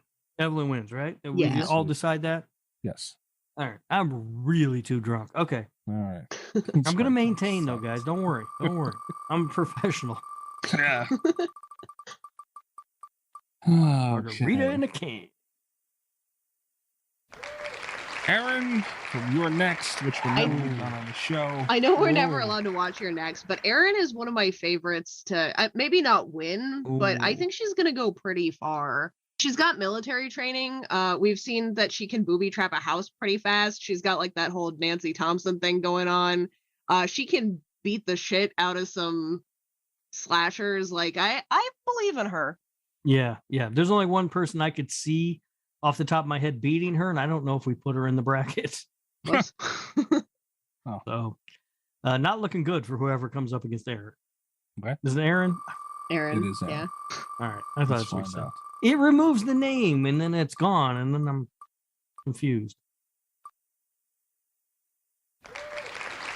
Ooh, Chris Ooh. Washington, Get Out. Oh. Hmm. Huh. It's hard Ah, to imagine these two fighting. Yeah. Right. I kind of want to see this movie, though, Yeah. because Aaron is all the things that Kat just said. Like she's got the military training, and she whoops ass in Your Next. But Chris, resourceful as fuck. Also, I think this is really hard for me, and I might talk myself out of it here in a minute. I think I'm going to go for Aaron. My initial instinct says Aaron because, and here's the thing, Chris is a lot more patient. Like, Aaron doesn't put up with shit for very long. Like, I think Chris would kind of have to talk himself into a fight, and Aaron would just go for the kill. Yeah, especially against a woman. Yeah, Chris put up with a whole bunch of shit for Yeah, his girlfriend, yeah. and- Well, men do that. Don't they ever? Yeah. Well, I mean, some of the weaker ones. Notice I don't do that. I'm single. Fuck it. I'm gonna go with Aaron. I feel like, and it's not as easy of a decision as it sounds. I don't like Get Out. We've been over this, but that aside, Aaron's just brutal. Like Kat said, the military training. This is obviously after their experiences in their movies. She totally snapped. I just don't think Chris could win. I think the fact that you don't like Get Out is the most absurd thing I've ever heard. It's not a horror movie, a very well, horror movie. I mean, that's okay. Yep. You're ridiculous. You're a ridiculous giant of a man. What kind of insult? You know what I mean? Like one of those big dumb guys. That's what you sound like right now. Wow. Just a big dumb guy. I would say margarita in a can, but like he said this to me before. So Chris, man, it's tough because I really thought Chris would go far in this because he's just so did goddamn too. resourceful. You know what I mean? Like he got the cotton out of the chair and put it in his ears and everything. He did. Just smart. Like shit I never would think to do. she's just She gonna was whoop making ass. weapons from shit around the house, though, too. yeah. Like, Does he have Rod to help him on the phone? No. Okay. All right. And plus, she's just gonna whoop ass. He's not gonna be in situations of torture where he can figure, it's just ass. Like it's a battle, man. She's Yeah. gonna go for it. Well, it doesn't matter. It sounds like you guys are both picking Aaron. I'm going Aaron. I could be swayed, though. Like I said, my instinct says Aaron, but Kat, I'm too drunk to hard. sway people. well, and I'm not 100% certain myself. So it's not, you know what I mean? Like I'm Yeah. not really convinced. All right, Aaron. I'll pick Aaron. I think you guys are right. I just hate to see Chris go out this early because I do think to do see Chris too. go that Yeah. early. I think. What do you mean you do too? You didn't like the movie? But I like him. Yeah. No. No. Unbelievable.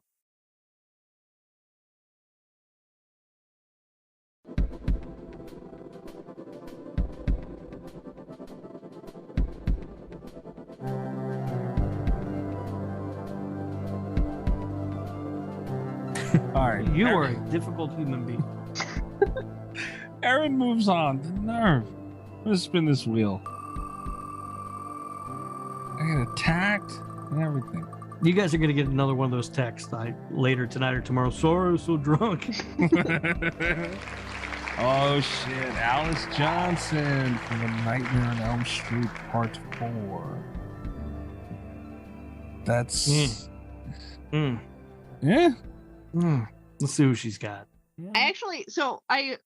I liked her better in Nightmare on Elm Street Part 4, which is why I sourced that one. I think maybe a more fair assessment might be Nightmare on Elm Street Part 5, because that's after she's been through her transformation, but it's also while she doesn't have like super bug zapper powers or whatever the fuck. Right. Okay, let's see.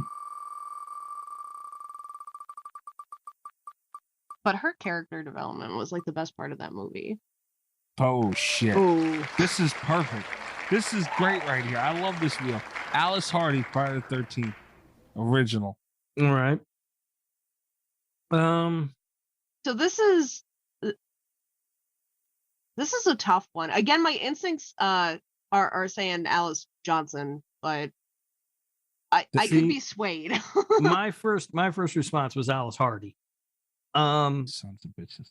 Because when she got to it, You know what I mean? Like she finally, when she realized that it was Mrs. Voorhees, she tried to run away, realized she couldn't get away, and then she just went after that old broad and chopped her fucking head off, and it was awesome. That's true. I think Alice Johnson might be a little bit smarter. Yeah, I would agree with that. Because Alice Hardy really bought that line of bullshit Mrs. Voorhees was selling her for a minute. Yeah. Until if Mrs. Voorhees had not snapped the way that she did, Alice Hardy would have been dead. Also, Alice Johnson does have martial arts training, which she has martial arts from like her brother who fought Freddy in the world's dumbest karate fight? Yeah. Okay. She absorbs that. Oh, yeah, she does. She absorbs this shit at some point. Yeah. God, I hated that part. Let's keep in mind, too, all Alice Hardy, to be fair, all she did was overcome an old woman. Yeah, but she was ruthless with how she chopped her fucking head off, man. Yeah, that is true. There is like a full decapitation from Alice Hardy. That is a vicious way to get rid of somebody. Of an old woman, though. Yeah. I mean, to be fair, I'm not going to say I'm going to go out and do it, but if I needed to chop off an old woman's head, I could physically probably get it done. But also, she just goes to lay out in the boat afterward. Yeah. She's not so bright, is my thing with Alice Hardy. Alice Johnson had to go against Freddy Krueger, man. Yeah, but it's part 4, Freddy Krueger. Freddy Krueger, nonetheless. I'm going Alice Johnson. That's the reason. By the way, it's close, very close for me.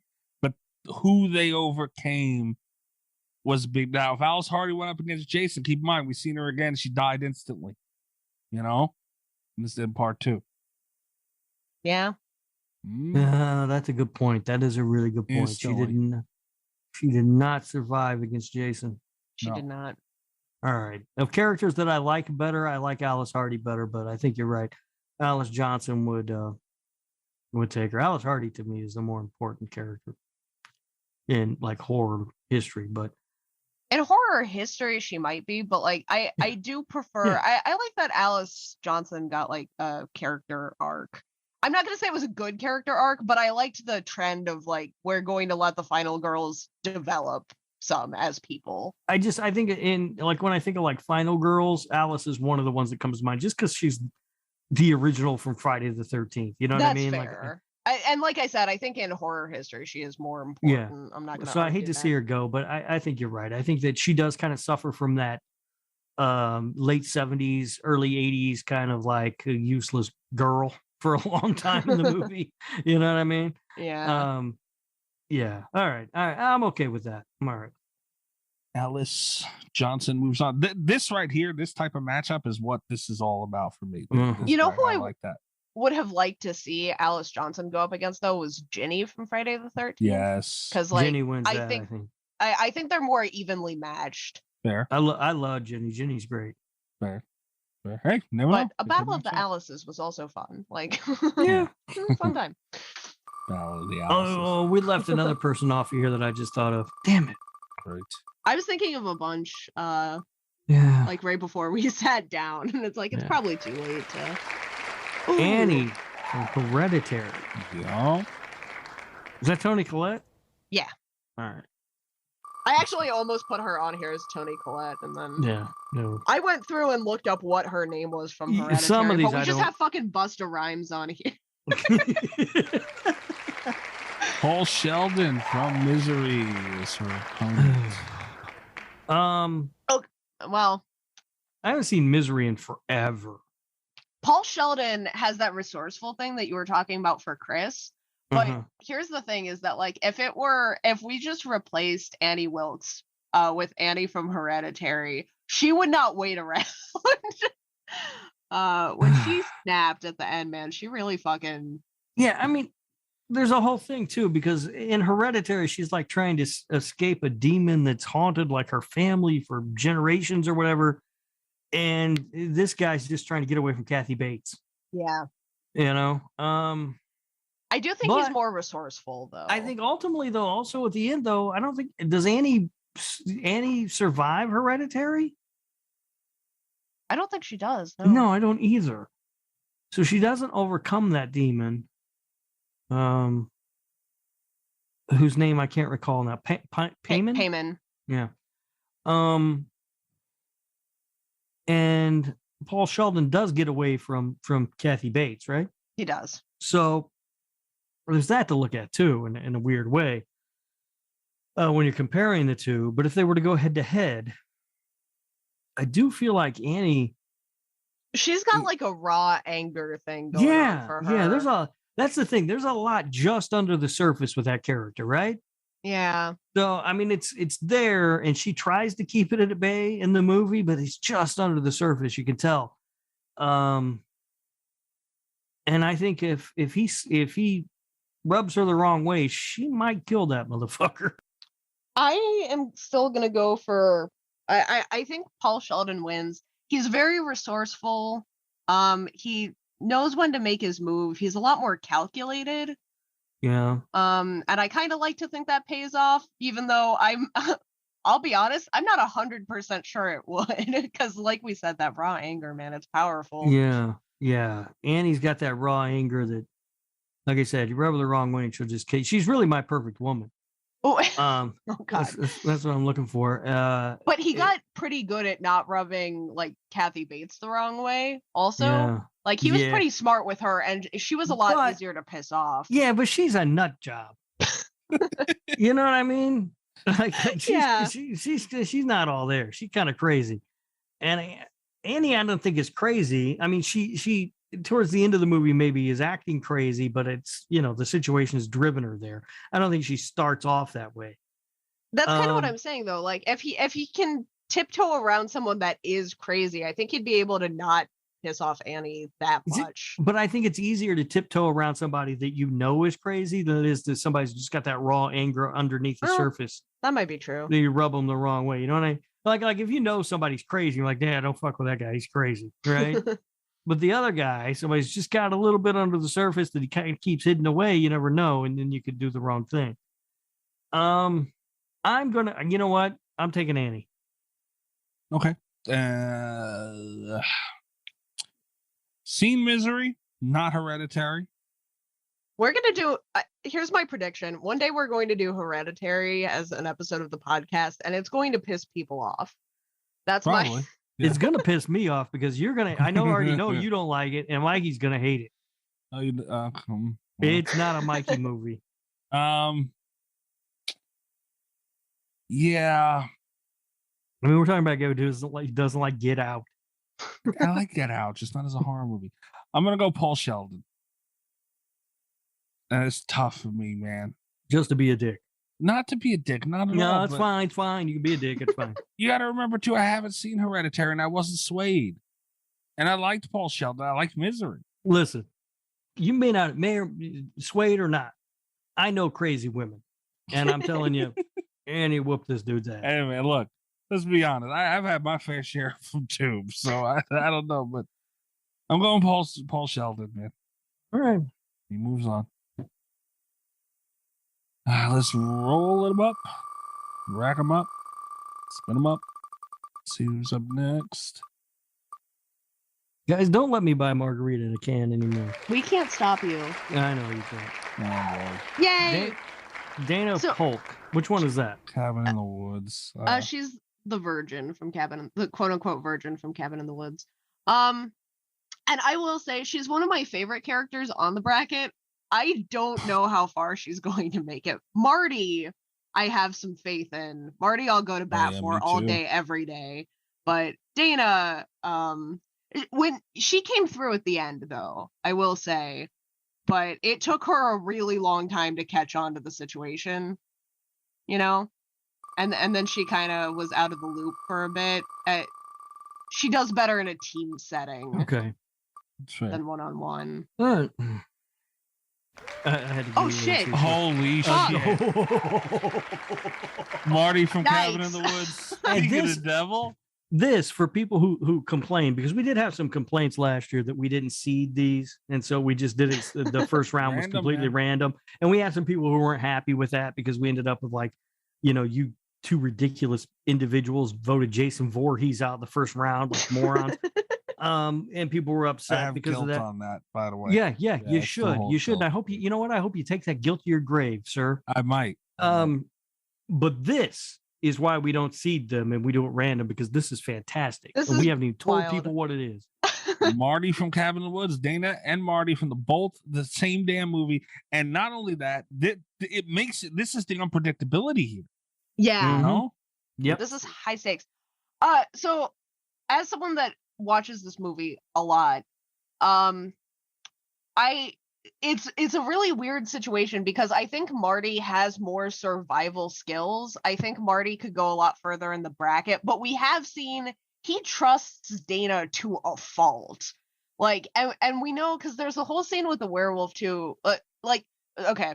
So even when they find out that they might be going up against each other, like even when those seeds are planted, Marty still trusts Dana with a gun. Like he gives her that fucking gun and it was a mistake because she almost shoots him. But then when that werewolf is creeping up behind her, he's not afraid to let it bite her so he doesn't get shot. Like it's a weird, I don't know. I don't know what to remember do with this one. You keep talking about werewolf and all I'm picturing is that girl dancing for that wolf. Or making out with the wolf head. But you're talking about something different, right? Yeah, she's holding the gun at Marty and she's like, I'm sorry, Marty, but it's for all of humanity. And he's like, I'm sorry too. And when it pans back to her, there's the wolf behind her that gets her neck. Yeah, I don't remember that. I do remember that girl making out with the wolf though. She did. Yeah. She's not in the bracket, is she? She is not in the bracket. Well, she died too soon. Yeah, she would win.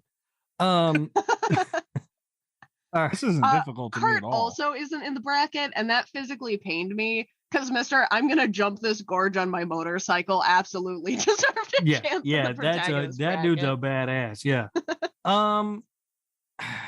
Marty's a win. He's gonna lose. She'll kick his ass. I thought you'd like Marty because he's a stoner. No. I like that. This is a lose-lose for me. I don't like this at all. Double Cabin in the Woods, no good for Mike. All right. I'm going with Marty, and just to put me in that situation, right? No, maybe I'm a little bit biased because I do like Fran Kranz, who played Marty. But I think, like I was saying, even before he got selected for the thing, I think he has more survival skills than Dana. And when it comes down to it, like one of them is going to have to kill the other. We've seen that Marty, we've seen they both have reservations about killing the other one, but Marty's the one who does let her get attacked by a werewolf, she doesn't pull the trigger. Like, I think he's just a little bit more ruthless than she is. Rob, look at this weenie right here. He ain't gonna kill nobody. No, I know, but look at that bong he's got. It's like a coffee cup bong or whatever. It's great. It's a thermos. High as hell. Yeah, it's great. But he ain't gonna kill nobody. Look at him. That's the thing. The stoner never kills anybody. No, he ain't gonna do shit. Look, look how his shirt fits him. Yeah. He ain't gonna do nothing. Well, that's how my shirts fit me. Well, no, listen, here's the thing. He is, at the end of the day, he is a stoner character. The stoner characters never do anything. Stab the shit out of him. Okay, but he's not a typical stoner character. He dismembered that guy with a trowel. And what a fucking argument. I hate this movie so much. Nothing good ever so comes fucking of it. good. Dude, this movie is great. I don't know why you don't like this movie. It's a great movie. We're not doing this right now. Yeah, you've revealed a lot of movies that you don't like that I just don't understand. Like, this is a good movie. Also, I'm just saying, Dana she gets that one zombie in the head with a hook, and then when it's still alive, even though she has it on the hook, she just backs the fuck away from it. Marty gets a full zombie dismembered. Like, he knows what he can do. I trust him. You know what? All right, I'm gonna go with Marty, and here's why. Two reasons. One, I like Kat's argument that he was gonna let the werewolf eat her, and she wasn't gonna shoot him. So clearly, because they're friends, there's a conflict there, right? In fighting, it'd be like if I had to kill Mikey. Yeah. No. It'd be like if I had to kill somebody I liked. Wow. Unbelievable. There'd be that hesitation, right? But Marty has less of that than she does. Yeah. And the second reason is I'm going to side with Kat because Kat is like the expert on this movie. And that's fine. Okay. Yeah. Yeah. I mean, I'm sure it doesn't matter to you at the end of the day, Mikey. No. So I'm going to go with Marty because I think Kat's right. He is willing to let her die at the hands of that werewolf. Yeah. I'm only disappointed that they didn't both go out in the first round, but I got one of them. Hey. Yeah. Marty and for the record, Mikey, I would feel really bad about killing you. No, you wouldn't. You kill me and take the box from my nightmare shoes and use them as your own. I got my own box. I told you I found it. Oh, yeah, right. I can't find the one for the Friday the 13th shoes, though. Back to back. Mikey's favorite movies coming up today. Cube. What? Last year the randomizer was evil. Now we got another one. Like, this is ridiculous here. These randomizers do not. I spelled like Levin us. wrong. I'm sorry, guys. Okay. Well, that's fine. Oh wait, is Levin not the one who was soft in the head? No, Levin was the math girl. Okay, but not the guy. No, I didn't want to hear Mikey making fun of Kazan. I couldn't remember. What's his name? Kazan. Oh, that's right. Yeah, I remember. Elliot from 13 Sins up against Levin from Cube. I'm going through Rob's whole crisis of faith because it's like Cube is such a better movie, but also for the record, I have no crisis of faith about this one. Really? Mm-hmm. All right. But go ahead and do your thing. Elliot's more resourceful, and we've seen he's willing to go to some pretty extreme lengths. He's about to kill his father. Yeah. And he killed his brother. He did. This is easy work, guys. People kill their fathers all the time. I fully expect my child to kill me. I do too. Not rubber again. No, I was going the other way. I think it's Joan Levin. Levin's a lot smarter than Elliot. She's extremely smart. And the guy from 13 Sins is a dumbass. He is. He might be slightly more ruthless than her I'm not convinced that he's more ruthless than her, I guess is what I'm saying. Or what I'm trying to say, but I'm drunk, so it's what I'm not saying at all. I think that in her own way, Levin could be extremely ruthless. When it came down to her own survival in this movie. Yeah. And Elliot really just sucked. He's a dummy who was in a really dumb movie. Wow. One of the movies that Mikey loved the most. Yeah, I enjoy that movie a lot. That movie's As so the cat. stupid. I think it's a fun movie. Yeah, that movie sucks. You guys are both wrong. I want to point out that Rob gave that movie a 4.2 on the Portnoy scale, and I gave it an 8. Kat gave it a 7.8. So Rob is clearly being biased. Shame on him. It's a terrible fucking movie. It's a movie set in New Orleans that looks like it was shot in Detroit. It's awful. It was shot in Vancouver. So. Was it really? Of course it was. Yeah. Everything's made in Vancouver, Mike. It wasn't shot in New Orleans, I'll tell you that. No, there's no now. way that was shot in New Orleans. You kidding me? All right. It'd be like if you were convinced Valentine was shot in San Francisco. Come on, guys. Let's do the right thing here. We've seen Elliot do some shit, dude. All right. I'm going with 11. He had to cut that dude's shit. Come on. And then I don't want to be the tiebreaker for this because I'm not convinced Levin wouldn't do any of that. Just because she wasn't in that situation doesn't mean she wouldn't do it. He sawed a body part off for money. Imagine what he would do to survive. Yeah, but look how dumb he is. I agree, but I mean, he's just dumb. And she's a genius. I mean, she's doing math stuff I didn't even understand. Math don't help you when you're getting hit in the head with something or body parts. Yeah, that is true. Everybody's got to play until they get punched in the mouth. Yeah. Yeah. I don't like it. I really don't like this because Levin was one of my favorites. I'm picking Levin, bracket. So you do what you want to do. If he's going with that dumbass from that dumb movie, he can. He made a child cry, dude. I mean, Elliot's a fucking savage. I can make a child cry. I believe you. You're kidding me? You think my son doesn't cry every day? Wow. Jesus Christ. All right, Kat, what's your vote for? Man, I hate to say it, but I think Elliot wins. I think Levin is too. I think she's used to being, especially like in Cube, her smarts make her feel protected. She's used to being needed and superior, and I think it would be a weakness. You think she's not superior to fucking Elliot? Mentally, she is, but like, there's no amount of prime numbers that are going to. All right. I see what's happening here. I see. That's fine. You guys do you guys be funny. That's fine.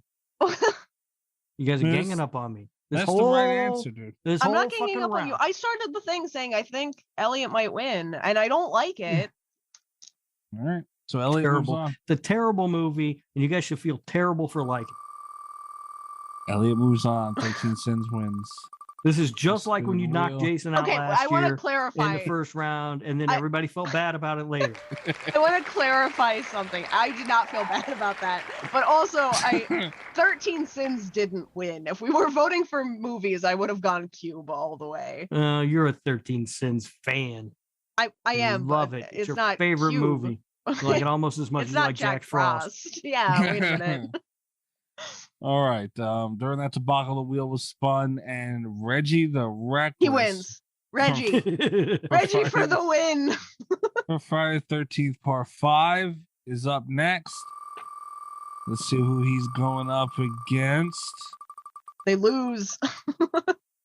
Holy shit. Oh, damn. Oh, no. Ooh. Ginny from Friday the 13th, Part 2. Reggie. Nope. No, I do actually really like Jenny. Jenny wins. Plain and simple. Jenny wins. She's a child psychologist. That's how she was able to know to put on the sweater and pretend to be Jason's mother, and she tricked him and everything. She's a child psychologist. She could trick Reggie. If she had time. And Reggie's a kid. She just punked him. At the end of the day, right? I mean, I love Reggie. I hate that the fact that these two are matched up in the first round. Yeah, this hurts. Because I love them both, but I think Jenny's just going to take him out. I'm going to vote for Reggie. So. I'm going to make Mikey tiebreak this one because I don't. Yeah, it's going to be Jenny. All right. Yeah. And I'm not happy. I mean, I like Reggie too. Yeah, Reggie's great. Jenny, when she got past Jason, man, she was the first person really to do it. And, you know. That was and that wasn't even like slow walking. Like that was Jason was on your ass, man. Yeah, that was Sackhead. Sackhead, dude. That's tough. She'll take out Reggie if she take out Sackhead. Yeah, and like I said, the whole child psychology thing, I think, is going to play into that at some point. Damn, man, Reggie just got his cheeks. See, and that's the beauty of it, dude. With the random, it sucks sometimes like this. It sucks, but. Yeah, you know that's a hell of a matchup right there. Yeah, Reckless no more, Reggie. Sorry, We Reggie. salute you with our margarita in a can. Italian sausage in a can. Stop it. That's gross. Uh-oh. Ooh. Ooh. Ooh, Sally okay. Hardesty, the original. I was going to say, is this the original or the 2022 Sally Hardesty? No, it's not the one where she Let's gets just pretend that didn't happen, right? stabbed in the stomach with the chainsaw, lifted off the ground alive No. for 25 minutes to shoot someone. I keep listening to podcasts where people are telling me that movie's great. So stop listening to shit podcasts.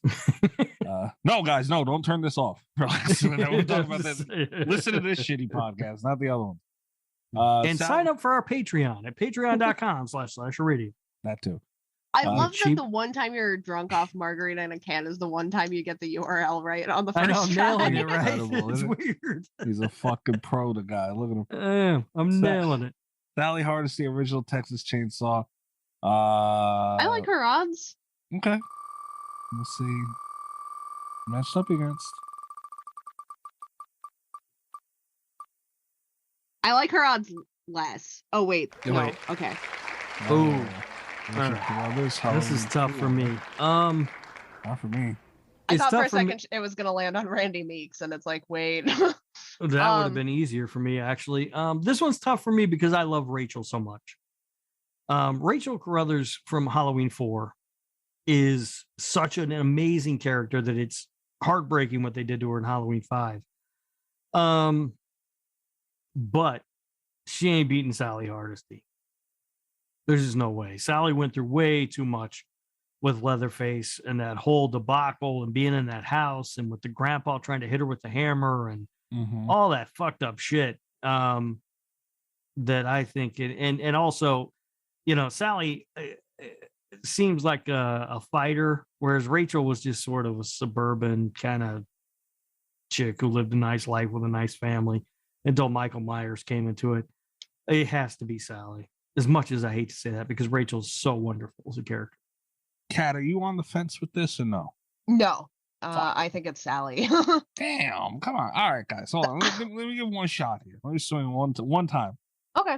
Are you going Rachel? Yeah, I'm easily going Rachel, man. I thought I would be the only wow. one who would go Rachel in her matchup, and I it mean, turns it's worth out that making a case. You might be able to sway Rob. I love Rachel. I love her as a fantastic character, but I just don't see it.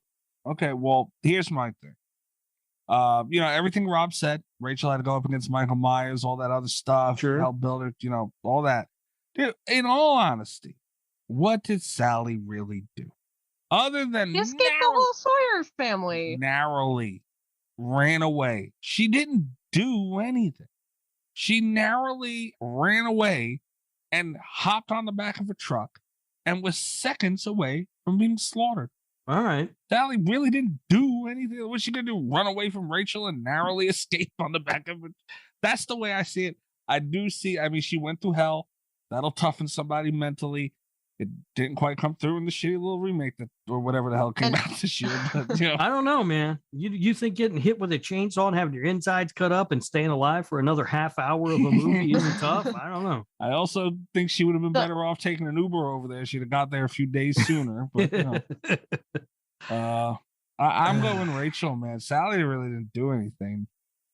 Yeah, as tough as it is for me, because I do love Rachel so much as a character, I just feel like, even say you took these girls before, these women before they ran into their killers and had to escape and everything, I still think Sally would have whooped her ass.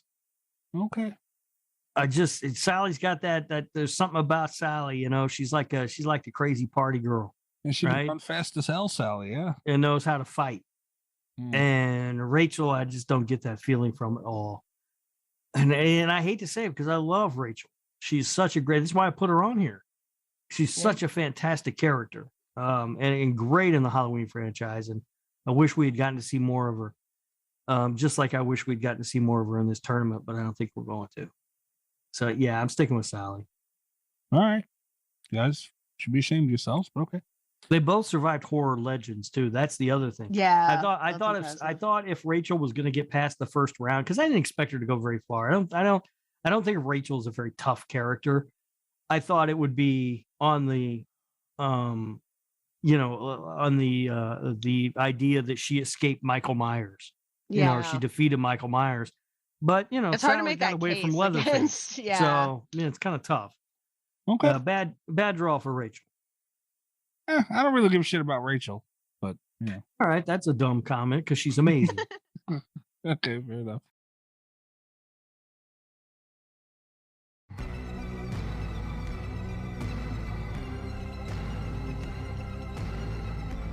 That was how many matchups are we up to? I don't here? know. I feel like we did like 100 or something. 2, 3, 4, 5, 12. Okay, that was 12 matchups. We got 16 here today. Oh shit, I spun the wheel. We got 16 here today. Let's see who's starting off the next one.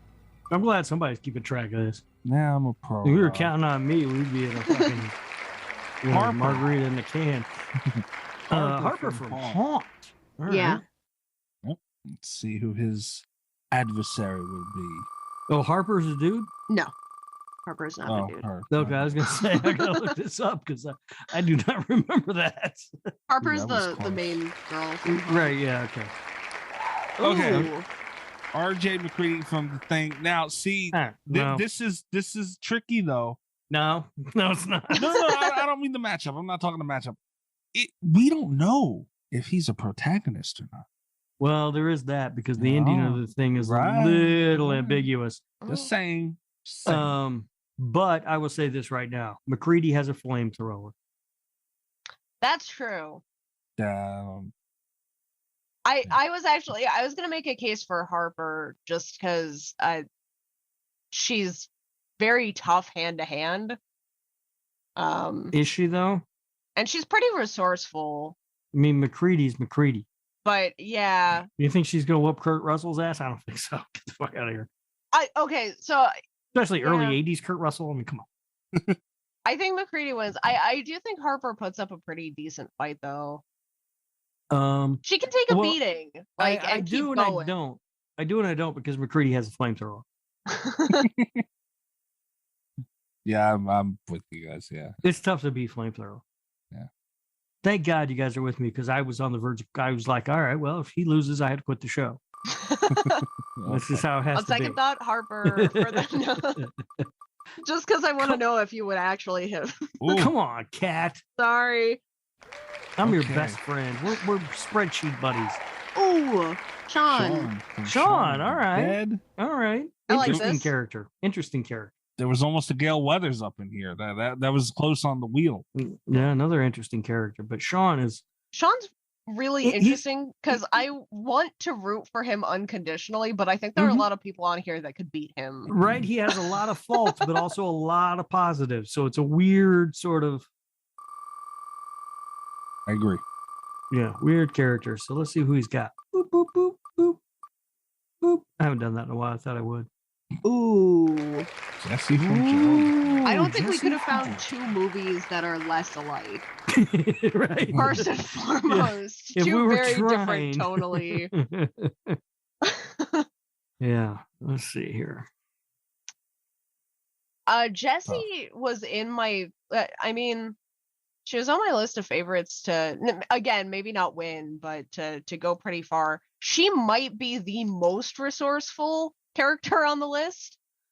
She pulls some stuff just like out of nowhere that I was really impressed with. Yeah. But Sean has a cricket bat, so He has a cricket bat. And also, you know what he has? He has a dumb guy thing where he just like stupids himself into success. that's You know what I true. mean? Sean has a way of failing upward. Right. Yeah. Like he's just a dumb guy, but somehow it always works to his advantage. So he's got that, and that's why I think he's an interesting character. What's her name? Jessie. Yeah, Jessie. Okay. Jessie is very resourceful. Yeah. No doubt about it. She's also extremely tough. Oh yeah. I mean, I could not deglove myself the way that she did. No. I would just die. It would be fine. It'd be fine with me to just die there. And she's determined too, because I think that's part of the thing is like, even if you had the idea to do it and the means to execute it yourself, I might just choose to dehydrate to death. Like, right, yeah. I had a good run. It's fine. I would just like fucking go to sleep and right, yeah. let that be the end of it. Yeah, I'm not doing that. I'd rather just, die. As terrible of a death as it may be, than do what she did to survive. But she has that will to survive. And she's resourceful enough to make it work. That's the other thing. Not only does she do that and show the will to survive, but she's got to be resourceful enough to figure out how to make it happen. Yeah. Sean, throughout most of the movie, just kind of dumbs his way into the solution. That's true. And like we see him work against mostly zombies where it's like he has time to kind of try and fail stuff. Yeah. A lot of his success is trial and error based. Yeah. I don't think he's going to have a huge window for that with Jesse. Yeah. But there is something to be said for that. That guy who just sort of dumb lucks himself into things. I mean, Ash has that same sort of, characteristic. Yeah. And Ash has been very successful. Ash has also a big, beefy man. Sean does not. Yeah. With a chainsaw. Also going against Sean's favor is that when they're throwing records, he decides that it's okay to throw and break the Prince Batman soundtrack, which is fucking ridiculous. Because that also album his is aim's a not good. banger. All right. Do not sleep on the Prince Batman soundtrack. It's awesome.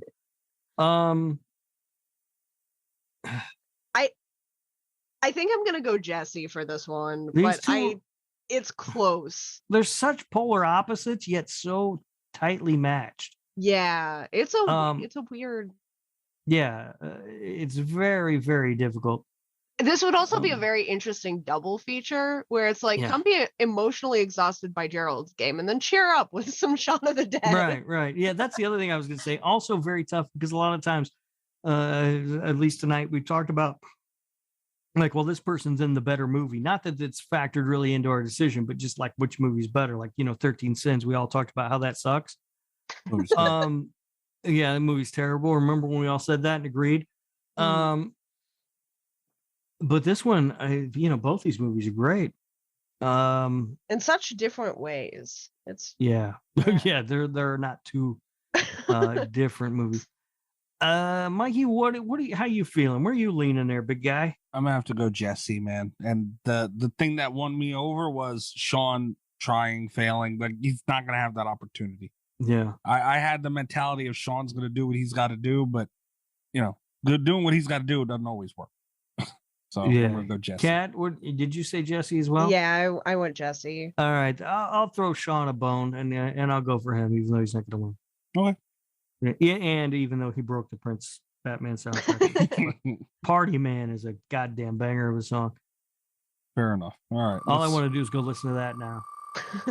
Okay, we're gonna spin it up. See what we got next. Oh. Eric Matthews from Saw. I don't know who that is. Okay. I've seen every Saw movie. There is not an Eric Matthews. He loves saying that. It's like that.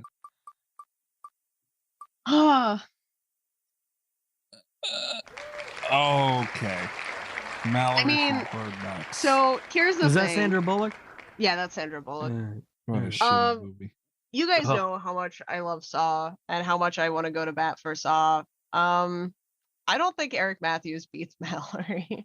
That I will say they're both very resourceful within their own movies to an extent, but Eric Matthews he's constantly getting beat up by people that maybe like cancer patients and injured women and maybe people that shouldn't be able to beat him up so easily. Yeah, I don't know about this. I fucking hate that Bird Box was so bad. Which Saw movie was this Matthews fella in? He was in 2 through 4. Oh, okay. He was in 2. He was the police brutality man that like beats up John, and then Donnie Wahlberg. Donnie Wahlberg, yeah. Okay, Wahlberg. all right. Well, I was actually gonna say that, but then I couldn't think of his first name. I could only think of Wahlberg, which probably would have been enough, I guess. Wahlburgers is pretty good. But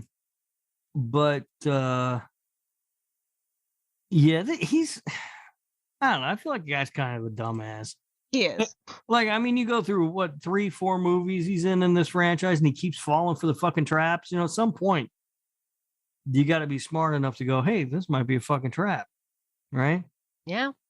I will say I was really impressed. The thing that really impresses me about Eric Matthews is because he finds himself in he gets chained up in the original bathroom, and they kick the saw away from him so he can't cut off his foot, and he has no hesitation in fucking breaking his foot with the back of the toilet. He's just like, if I can't cut it off, I'll smash it into pieces, and I'm going out there. And it's like, that's a level of determination. Again, like the degloving thing. Yeah. That I don't know that I have. We don't see that in Bird Box. Yeah, it doesn't get that dire in Bird Box. But again, anyone that can survive giving birth to a child in their horror movie. Does she give birth in Bird Box? She does. Does she? She has a kid. I watched that movie once and was like, all right. Stupid. I mean, I love Sandra Bullock. Don't get me wrong, but nah, I don't need that. I'm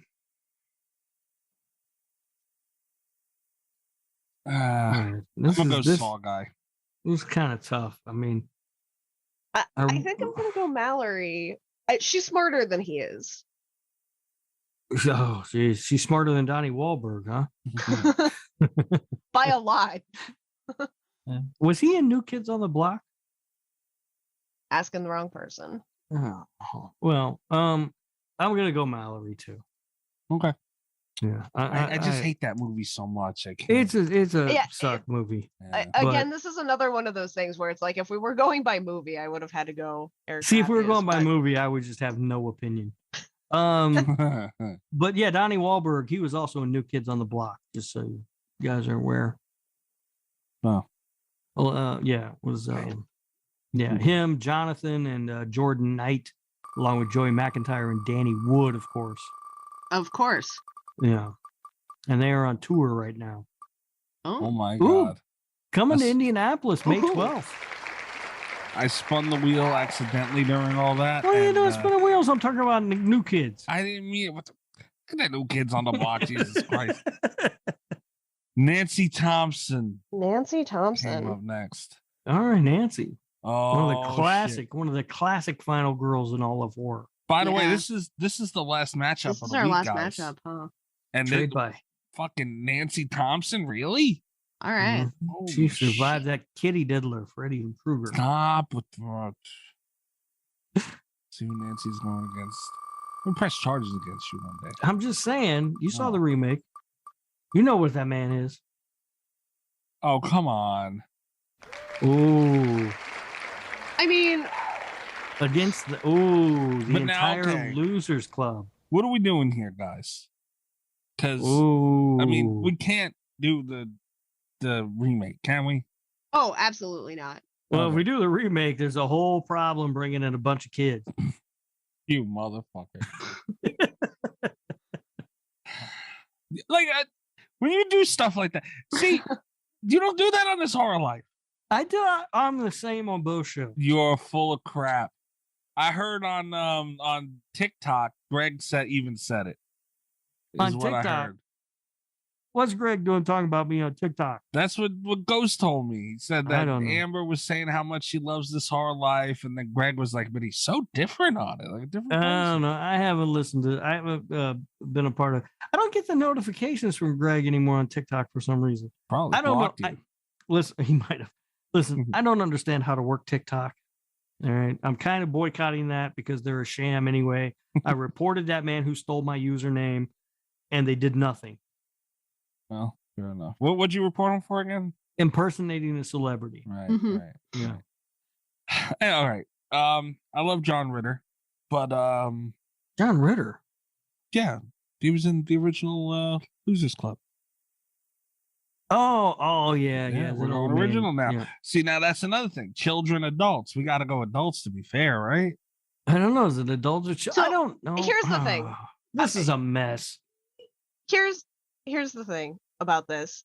What are they going to do? Imagine her to death? Like, we've proven that she doesn't believe in that shit. I think Nancy wins. I think she does too. I think this is Nancy wins this. These fucking kids. Are you kidding me? Out of kids, adults, whatever. Yeah, I mean, I don't think, and what she had to go through with Freddy Krueger, man, deprived of sleep. If you got a strong, well rested, like all that shit, head right, mentality ready to go, Nancy Thompson, she'll figure out how to isolate. Yeah. I mean, and these guys got isolated in the movie. And she's either taking on a group of kids, which she should be able to defeat easily because they're kids, or a group of adults who came back into town and got back together because the ghost from when they were kids came back. Come on. There's something right. Like if my friends called me, I'm like, hey, the fucking whatever from the whatever, you got to come back to town because we made a promise when we were 8. I'm like, fuck off. Come back. What?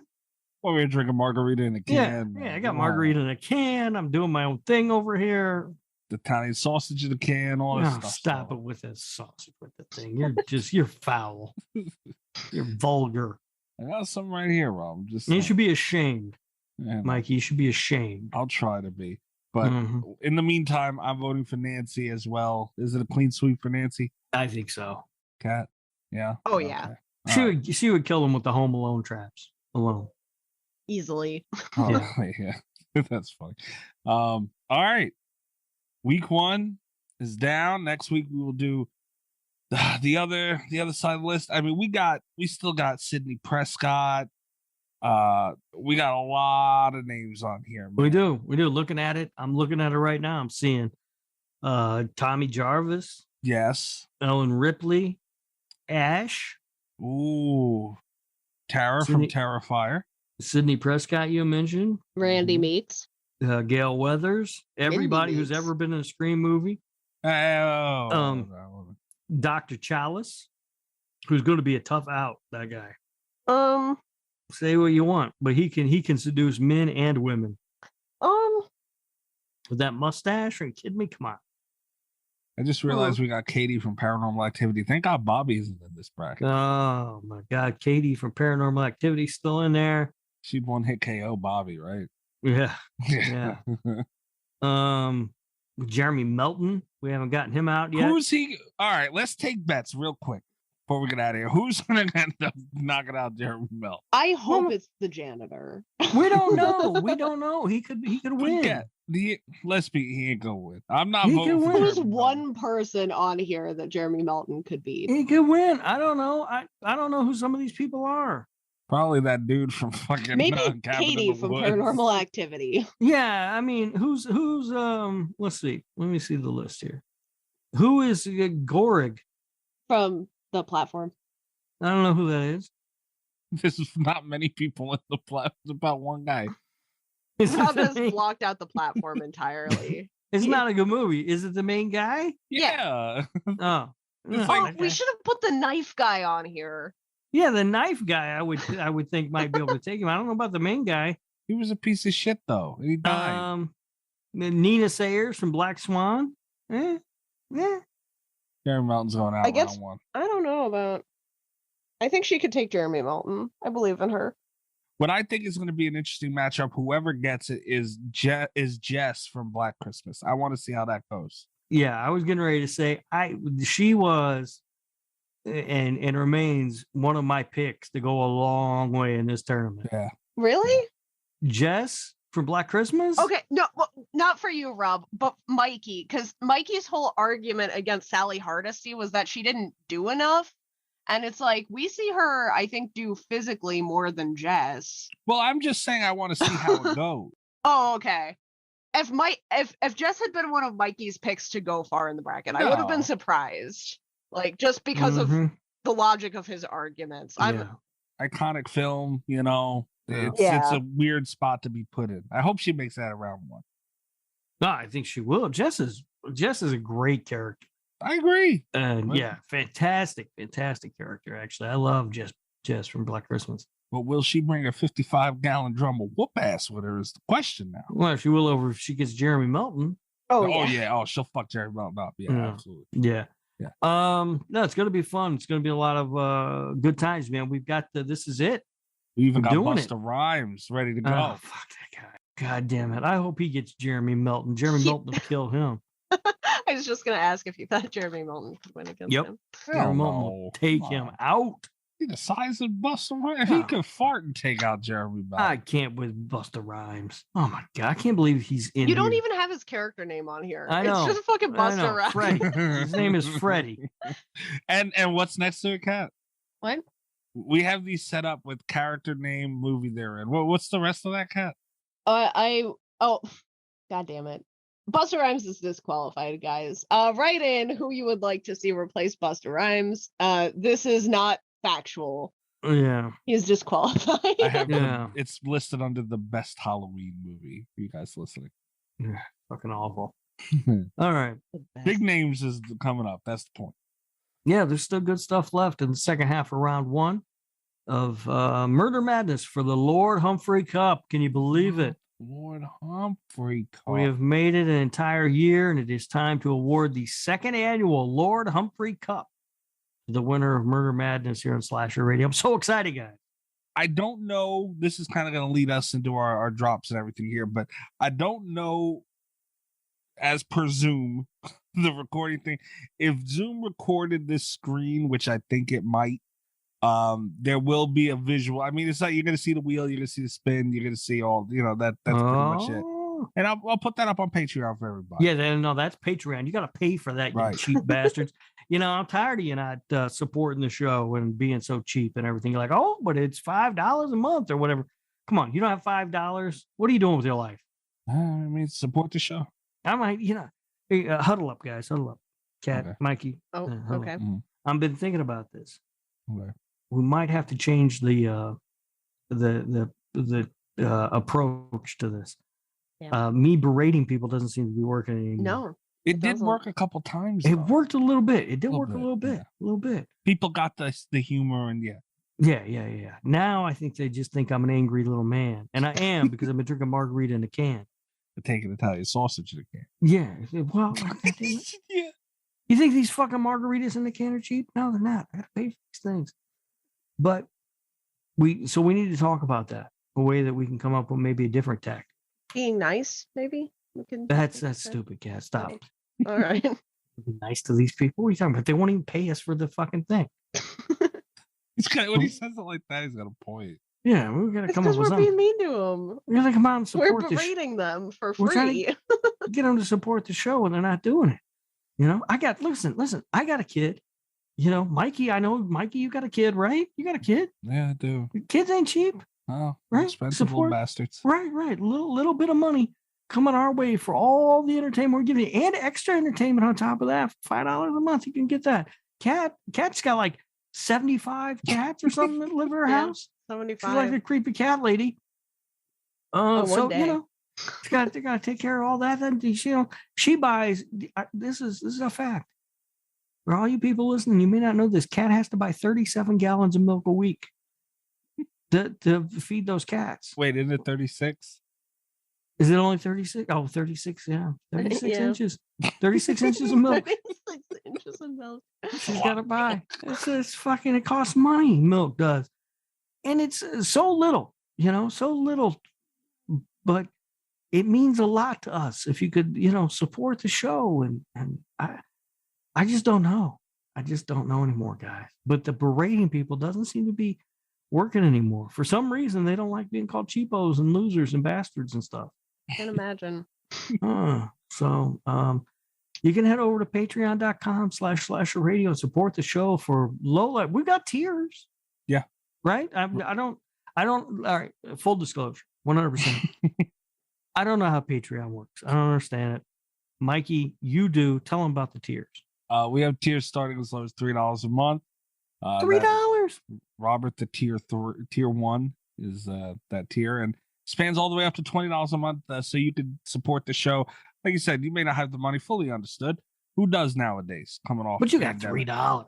Right. $3. So it spans from 3 to 20. A couple of them in between, and we're giving. You missed out on almost 2 hours worth of extra content last week. Yeah, Easter and that's egg. just last week. Right. Yeah. 2 hours last week. We did a great episode of Versus, this week on the Lord Humphrey Audio Entertainment Network. You could hear that. You could hear that for a donation of, I don't know how Patreon works, but for some money, whatever it is, That's tier 2 and up. You get the Lord Humphrey audio. Tier 2, you get the Lord Humphrey Audio Entertainment Network. Great shows on there. Oh my goodness, we have a good time. We did Verses this week. Sometimes we do Killer Beats where we play songs that we like, and you can listen to that. And sometimes we do Sexy Time with Rob, where I tell you how to fix your love and your sex life. Rate of Thrust. Oh yeah, there's lots of technical terms and information given out on that show, such as rate of thrust and Mississippi Bird Bath. Yep.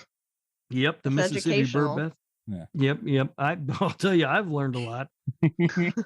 Some of it I wish I could scrub from my brain, but I have learned a lot. And let's not forget about Chris's contribution, the Tokyo Sand Blaster.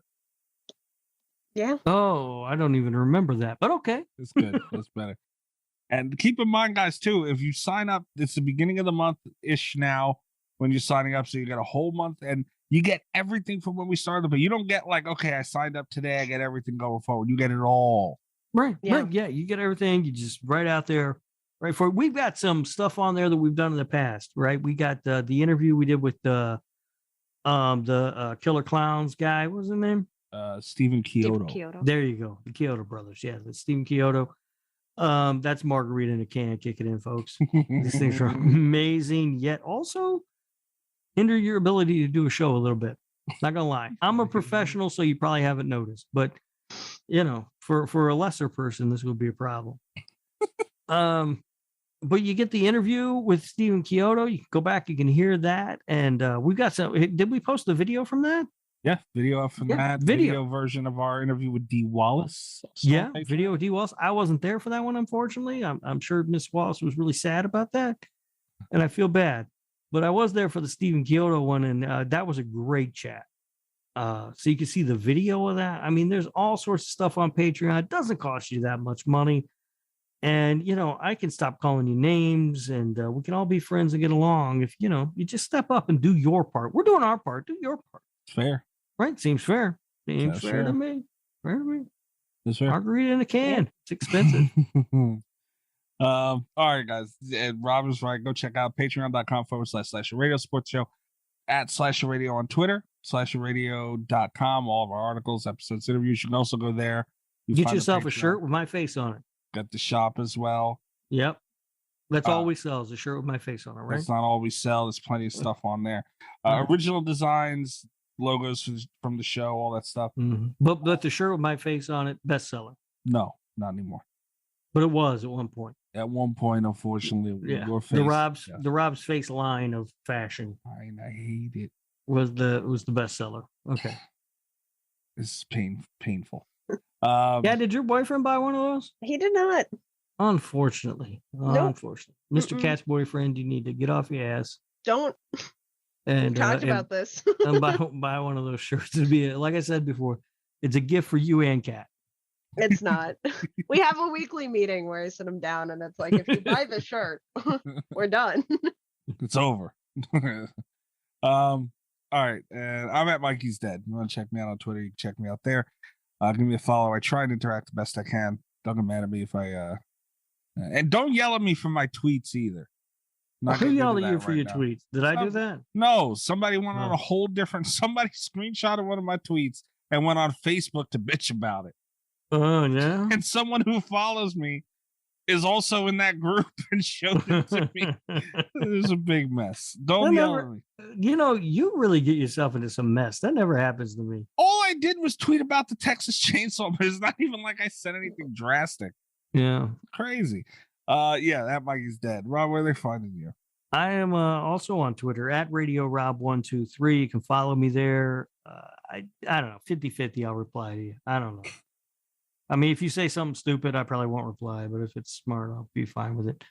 You can also listen to my other show, This Horror Life, wherever you are listening to Slasher Radio, and apparently find a much nicer version of me over there, according to everybody. I don't know what that's all about.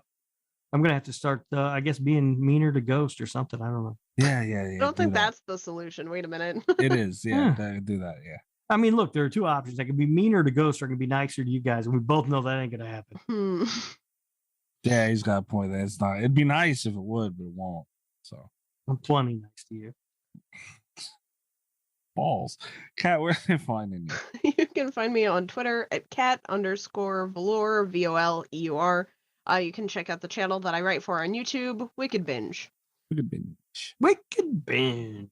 You still making fun of Crazy Ralph? God damn it. No, I am not. You leave him alone. He's a good man.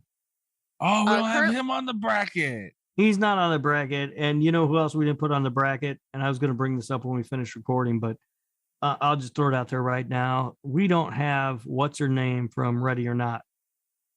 Yeah, we do. Oh, we do? Yeah, Grace Laduma. Whoa. Oh, I thought that was the guy from the platform. No. What the fucking Christ? Is that his name? No. Is that her name? That's her name, yeah. That's somebody's right. name. There's no promo code for it, guys, but margarita in a can. Go buy yourself some. No promo code. I'll tell you what, I am here's the thing. I bought these because I went to an event. I went to a wrestling show, and I was outside right there, like a pre-party thing.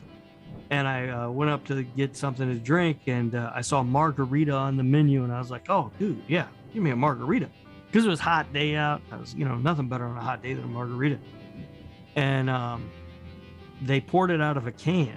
And I was like, what the fuck? I don't want the fucking can margarita. What the fuck? It was fantastic. Loved it. So I talked about them for a little while. And finally, I went tonight and bought some margarita in a can. God damn, they are delicious. But warning, they will fuck you up. So margarita in a can, everybody. Margarita in a can, that's right. And then call some friends over and take Italian sausage in a can. Stop it with your Italian talk. Nobody want that little thing. Oh my god. All right, guys. The dingus conversation all over again. I know it's happening again. Check us out next week. Look, it's not. I told you before. Having a little penis is not always a bad thing. I want to ask, but I don't think I should. You probably shouldn't. That seems like a Patreon conversation. Yeah, it sure does. But we've been over this before. Okay. Yep. At some point. I don't even remember the context, but I know we've been over it before. Okay. I'm gonna note this down for the next sexy time with Rob. We'll bring this up. Yeah. Write that down. I'll tell you all about it. Check us out next week, guys. We'll be back with part 2 of round 1 of Murder Madness. Good night from Slasher Radio. Margarita in a can. All the best of Slasher Radio podcast.